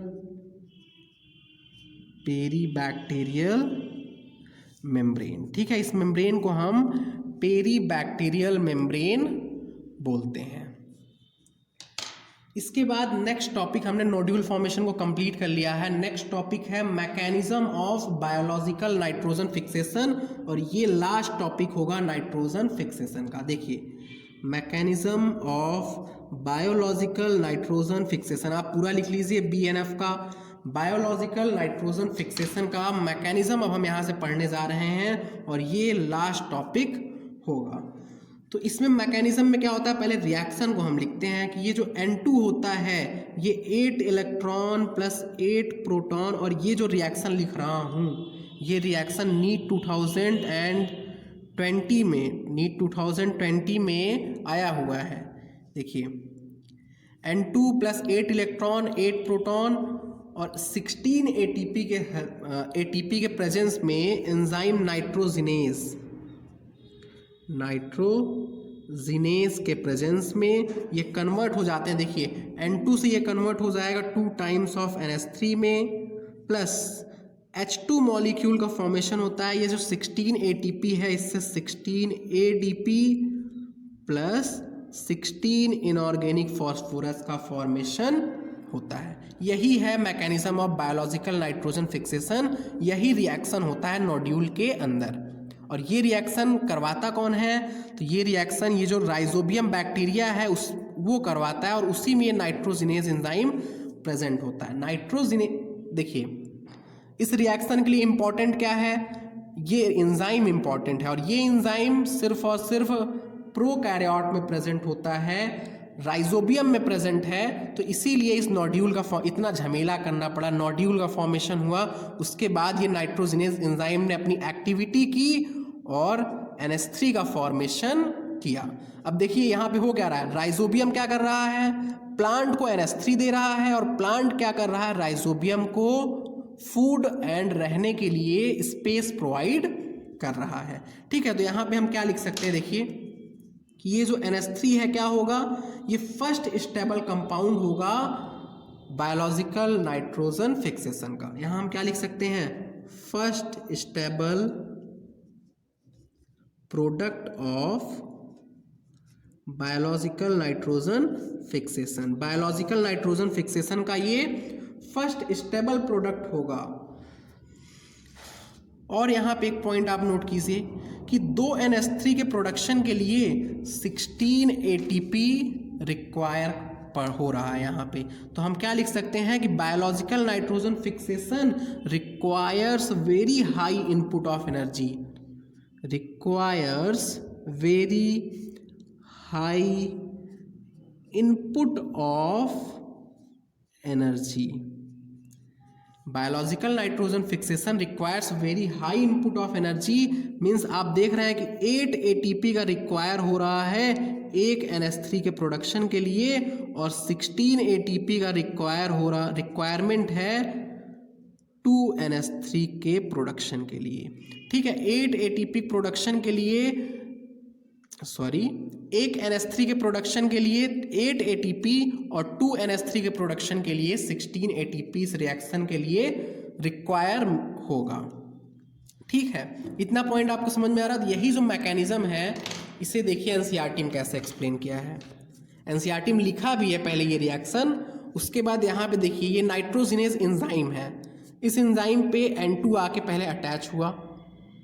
अपने बुक में आप देखिए एंजाइम पे ये जो N2 गैस है वो आके पहले अटैच हुआ, पहले अटैच होके N2 गैस के फॉर्म में है ना, तो उसको स्टेबल किया गया, अटैच करके पकड़ा, बाइंडिंग हुई। उसके बाद क्या होगा, ये इसकी रिडक्शन होगी 2H+ के प्रेजेंस में।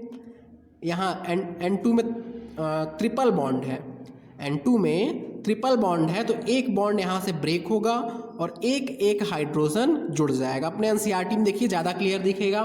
फिर क्या होगा, फिर से रिडक्शन होगा, एक और नाइट्रोजन के बीच का बॉन्ड टूटेगा और H2 जाके जुड़ जाएगा, और इसी तरीके से थर्ड बार यही रिएक्शन होगा और फाइनली NH3 फॉर्म होके निकल जाएगा, प्रोडक्ट अमोनिया फाइनली फॉर्म हो जाएगा। और ये जो एंजाइम है वापस से खाली होके देखिए ये इस पॉइंट पे वापस से आ जाएगा। मीन्स ये एंजाइम क्या करेगा, आप दूसरे N2 को ट्रैप करेगा। तो यही प्रोसेस को ये डायग्रामेटिक यहाँ पे NCERT में रिप्रेजेंट किया गया है। ठीक है, तो इस रिएक्शन के लिए हम कुछ रिक्वायरमेंट लिख लेते हैं कि रिक्वायरमेंट ऑफ मीन्स नोट्स बनाना है ना, अब requirement of biological nitrogen fixation. इस रिएक्शन के लिए रिक्वायरमेंट क्या है? तो सबसे पहली रिक्वायरमेंट इस रिएक्शन के लिए तो N2 है। सबसे फर्स्ट रिक्वायरमेंट क्या हो जाएगा? सबस्ट्रेट N2 हो जाएगा। ठीक है, फर्स्ट रिक्वायरमेंट हो गई सबस्ट्रेट N2। सेकंड रिक्वायरमेंट हो जाएगा एंजाइम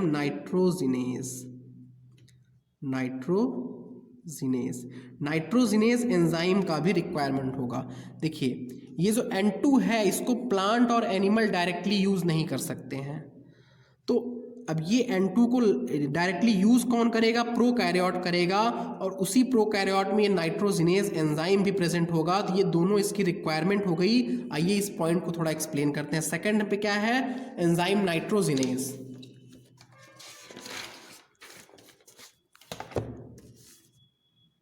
सेकंड रिक्वायरमेंट क्या है? Enzyme nitrogenase. इस एंजाइम के बारे में थोड़ा सा जानते हैं। ये एंजाइम एक मॉलिबडेनम आयरन का प्रोटीन है, MOFE प्रोटीन। ये कैसा एंजाइम है? एक मॉलिबडेनम आयरन का प्रोटीन है, MOFE प्रोटीन बोल सकते हैं। और इसमें जो मॉलिबडेनम और आयरन होता है इसका फंक्शन क्या होगा? तो MO एंड FE और मेनली FE, देखिए समझाते हैं। Mainly MO act as activator. ये जो मॉलिबडेनम और आयरन प्रेजेंट है ये एक्टिवेटर की तरह काम करते हैं, और दोनों में से मेनली मॉलिबडेनम एक्टिवेटर का काम करता है। ठीक है, इतना पॉइंट आपको समझ में आ रहा है? ये एंजाइम कैसा है? एक मॉलिबडेनम आयरन का प्रोटीन है। एंजाइम क्या होता है? प्रोटीन होता है, और इसमें ये जो मॉलिबडेनम और आयरन है इसका फंक्शन क्या है? तो ये इस एंजाइम को एक्टिवेट करता है। अब इस नाइट्रोजिनेज का फंक्शन क्या है? ये जो नाइट्रोजिनेज एंजाइम है it is capable of reducing nitrogen, capable of reducing nitrogen. ये एंजाइम की कैपेबिलिटी क्या है कि ये नाइट्रोजन को रिड्यूस कर सकता है, मींस N2 से NH3 का फॉर्मेशन कर सकता है। इस एंजाइम की ये कैपेबिलिटी है। और ये एंजाइम कहाँ पे प्रेजेंट होता है? तो प्रेजेंट एक्सक्लूसिवली इन, ये NCERT में लिखा हुआ है, प्रेजेंट एक्सक्लूसिवली इन प्रोकैरियोट। ये सिर्फ और सिर्फ प्रोकैरियोट में ही प्रेजेंट होता है। ये सिर्फ और सिर्फ प्रोकैरियोट में प्रेजेंट होता है। और थर्ड रिक्वायरमेंट की तरफ चलते हैं हम। उस रिएक्शन की थर्ड रिक्वायरमेंट ये है कि O2 फ्री इन्वायरमेंट चाहिए है इन्हें। O2 free environment means anaerobic condition चाहिए है। अब ऐसा क्यों चाहिए है, लिख के देखते हैं आगे। देखिए ये जो एंजाइम नाइट्रोजिनेज है ये होता है बहुत सेंसिटिव। किसके लिए सेंसिटिव?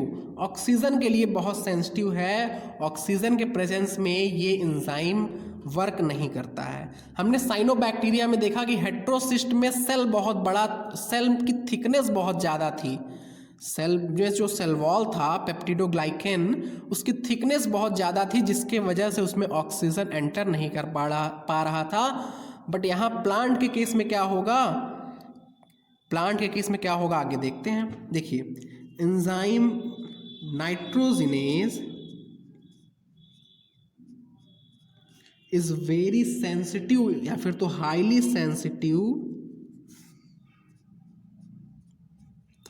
सेंसिटिव फॉर, किसके लिए सेंसिटिव होगा? ऑक्सीजन के लिए बहुत ज़्यादा ये सेंसिटिव होता है। Means nitrogenase required anaerobic condition. Nitrogenase requires anaerobic condition. Nitrogenase को कैसा कंडीशन चाहिए है? तो नाइट्रोजिनेज को एनारोबिक कंडीशन चाहिए होता है। और इसी के लिए to provide O2 free O2 free environment, इसको प्रोवाइड कौन कराता है? तो लेग हीमोग्लोबिन प्रोवाइड कराता है। To provide O2 free environment leg haemoglobin act as leg haemoglobin act as oxygen scavenger. Oxygen scavenger, scavenger means क्या होता है? ऑक्सीजन को वो हटा देता है। स्क्वेंजर आप जानते होंगे मोड ऑफ न्यूट्रिशन है, जैसे जो ईगल होते हैं वो हमारे वो क्या होता है? स्क्वेंजर होते हैं, ठीक है।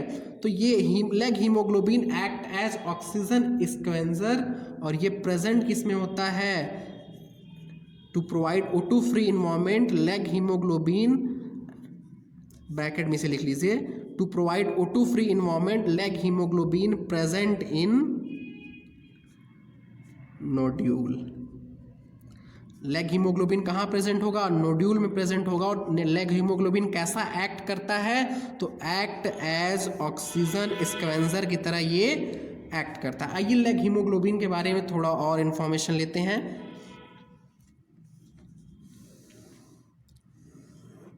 देखिए, लेग हीमोग्लोबिन, देखिए ये जो लेग हीमोग्लोबिन है इसका पूरा नाम लेग्यूमिनस हीमोग्लोबिन होता है। लेग मीन्स क्या हो जाएगा? लेग्यूमिनस, क्योंकि ये लेग्यूमिनस प्लांट में प्रेजेंट होता है। लेग्यूमिनस हीमोग्लोबिन, ये इसका पूरा नाम है। और इसकी कलर क्या होती है? ये प्रेजेंट कहाँ पे होता है? यहाँ पे मैंने लिखा हुआ है नीचे कि नोड्यूल में प्रेजेंट होता है। तो इसीलिए अगर आप नोड्यूल को जब कट करेंगे तो आपको पिंक और रेड कलर दिखेगा। इसी पिगमेंट की वजह से पिंक और रेड कलर दिखेगा। तो इसका कलर कैसा होता है? यहाँ साइड में हम लिख दे रहे हैं कि पिंक और रेड कलर्ड होता है। पिंक और रेड कलर्ड होता है। पिंक या फिर तो रेड कलर्ड का ये कंपाउंड या फिर तो ये पिगमेंट होता है। इसमें देखिए दो पार्ट से मिलकर बना हुआ है। एक तो H हीम से बना हुआ है और दूसरा क्या होगा? यहाँ पे ग्लोबिन होगा। ये जो हीम होता है इस पार्ट को बैक्टीरिया प्रोड्यूस करता है। तो यहाँ पे हम लिख सकते हैं कि प्रोड्यूस्ड बाय बैक्टीरिया। और जो ग्लोबिन होता है ये क्या है? एक प्रोटीन होगा। ग्लोबिन क्या होगा? एक प्रोटीन होगा। और ये प्रोटीन कौन प्रोड्यूस करता है? तो produced by host. Host means root आप लिख सकते हैं। जहाँ पे ये बैक्टीरिया प्रेजेंट होगा वहाँ पे वो जो होस्ट होगा या फिर तो जो रूट होगा वो इस प्रोटीन का सिंथेसिस करता है। मीन्स ये जो लेग्यूमिनस हीमोग्लोबिन है ये एक तरीके का पिगमेंट है जो कि ऑक्सीजन स्क्वेंजर की तरह एक्ट करता है। ऑक्सीजन को रिमूव करता है कहाँ से? बैक्टीरियल सेल से, ताकि वहाँ पे प्रॉपरली नाइट्रोजिनेज एंजाइम अपनी एक्टिविटी कर पाए और NH3 का फॉर्मेशन हो पाए। तो यहीं पे एक NCERT में नोट लिखा हुआ है, देखिए मैं बता दूं, पहले उसे समझा देते हैं। सपोज कीजिए कि कोई एरोबिक बैक्टीरिया है। एरोबिक बैक्टीरिया, तो एरोबिक बैक्टीरिया है तो इसको ऑक्सीजन रिक्वायर्ड होती है रेस्पिरेशन के लिए। बट अगर एरोबिक बैक्टीरिया N2 फिक्सेशन जब करता है तो वो एनएरोबिक की तरह बिहेव करता है। फिर से सुनिए, एरोबिक बैक्टीरिया को ऑक्सीजन की रिक्वायरमेंट है रेस्पिरेशन के लिए, बट यही एरोबिक बैक्टीरिया जब N2 फिक्सेशन करता है, नाइट्रोजन फिक्सेशन करता है, तब यही बैक्टीरिया किसकी तरह बिहेव करता है? यही बैक्टीरिया एनएरोबिक की तरह बिहेव करने लगता है ताकि नाइट्रोजनेज एक्टिविटी प्रोटेक्टेड रहे ऑक्सीजन से। देखिए यहाँ भी ये समझाने की कोशिश किया मैंने, आगे मैं इस पॉइंट को लिखता हूँ जो NCERT में लिखा है तब आपको समझ में आएगा। देखिए, microbe which lives as aerobic, पहले मैं आपको NCERT में दिखा देता हूँ। ये microbes lives as aerobic under free living condition. Free living condition means जब वो नाइट्रोजन फिक्सेशन नहीं कर रहा है, where nitrogenase is not operational, but during nitrogen fixing events they become anaerobic. जब नाइट्रोजन फिक्सेशन करता है तो एनारोबिक बन जाता है, जिससे क्या हो, ये जो नाइट्रोजिनेज एंजाइम है वो ऑक्सीजन से प्रोटेक्टेड रहे। उसी पॉइंट को मैं यहाँ पे लिख रहा हूँ कि microbe which lives as aerobes, microbes which lives as aerobes under free living condition, under free living condition, free living condition का मतलब क्या लिखा हुआ है, where nitrogenase is not operational, nitrogenase is not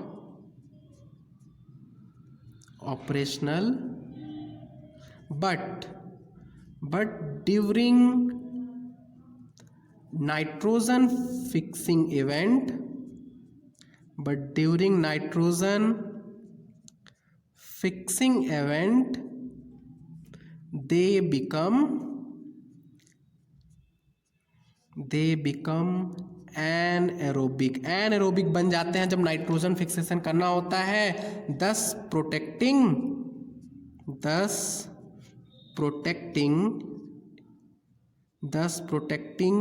nitrogenase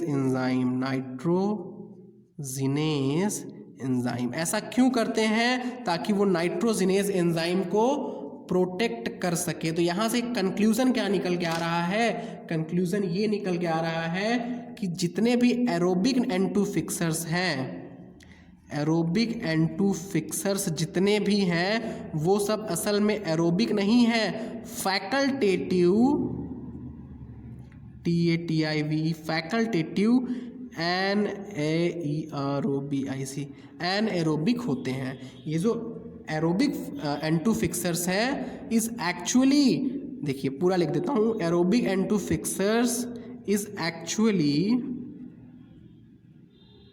a facultative anaerobic fixer. वो actually क्या होते हैं, फैकल्टेटिव एनएरोबिक ऑर्गेनिज्म लिख लीजिए, फैकल्टेटिव एनएरोबिक ऑर्गेनिज्म। मतलब क्या हुआ, फैकल्टेटिव एनएरोबिक मीन्स क्या होता है, ऐसे ऑर्गेनिज्म जो कि एरोबिक रेस्पिरेशन करें बट ऑक्सीजन के एब्सेंस में वो एनएरोबिक रेस्पिरेशन कर लें। तो एरोबिक जितने भी N2 फिक्सर हमने देखे हैं, हमने जब फ्लो चार्ट बनवाया था तो वहाँ मैंने बोला था कि ये जो एरोबिक वाले फ्री लिविंग बैक्टीरिया हैं ये सब फैकल्टेटिव एनएरोबिक होते हैं। यहाँ पे ये पॉइंट प्रूव हो रहा है, ये जो एरोबिक N2 फिक्सर्स हैं ये सब कैसे होते हैं, फैकल्टेटिव एनएरोबिक होते हैं। ठीक है, तो ये थर्ड रिक्वायरमेंट थी O2 free environment. Second requirement nitrogenase enzyme. ये जो नाइट्रोजिनेज एंजाइम है ये हाईली सेंसिटिव होता है ऑक्सीजन मॉलिक्यूल के, ये इसको एनएरोबिक कंडीशन चाहिए होता है, इसको एनएरोबिक कंडीशन चाहिए होता है। 3 पॉइंट हो गया। इसके बाद चौथा रिक्वायरमेंट और लास्ट रिक्वायरमेंट हम देख लेते हैं कि इस एंजाइम की चौथी रिक्वायरमेंट क्या है, या फिर तो इस रिएक्शन की, ये जो N2 फिक्सिंग का रिएक्शन है उसकी चौथी रिक्वायरमेंट है source of energy. Source of energy that is ATP की रिक्वायरमेंट है। ATP source of energy means क्या, ATP का रिक्वायरमेंट है। और आपने देखा कि 16 ATP चाहिए होता है कितने NH3 के लिए, 2 NH3 के फॉर्मेशन के लिए, और 8 ATP का रिक्वायरमेंट हो जाएगा 1 NH3 के फॉर्मेशन के लिए। और ये इंपॉर्टेंट है, आपको याद रखना होगा।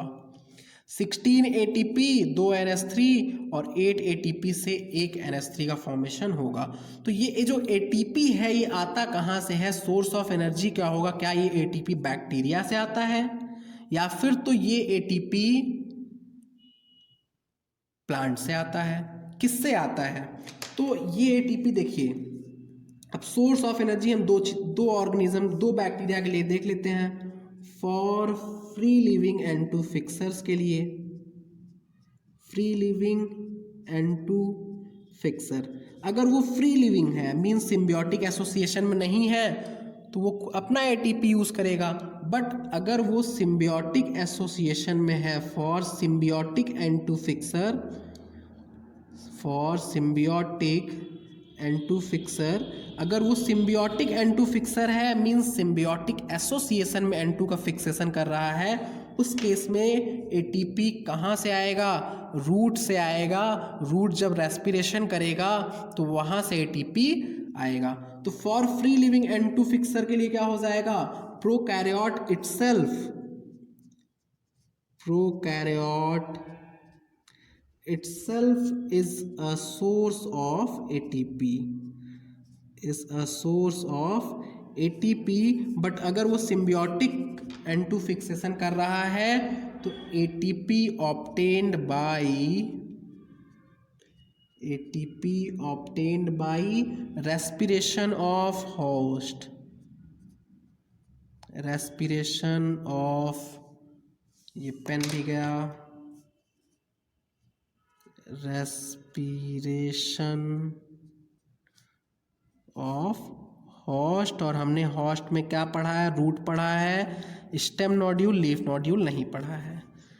तो होस्ट के रिस्पिरेशन से ही आएगा ATP, किस केस में? जब वो सिम्बियोटिक N2 फिक्सेशन करेगा।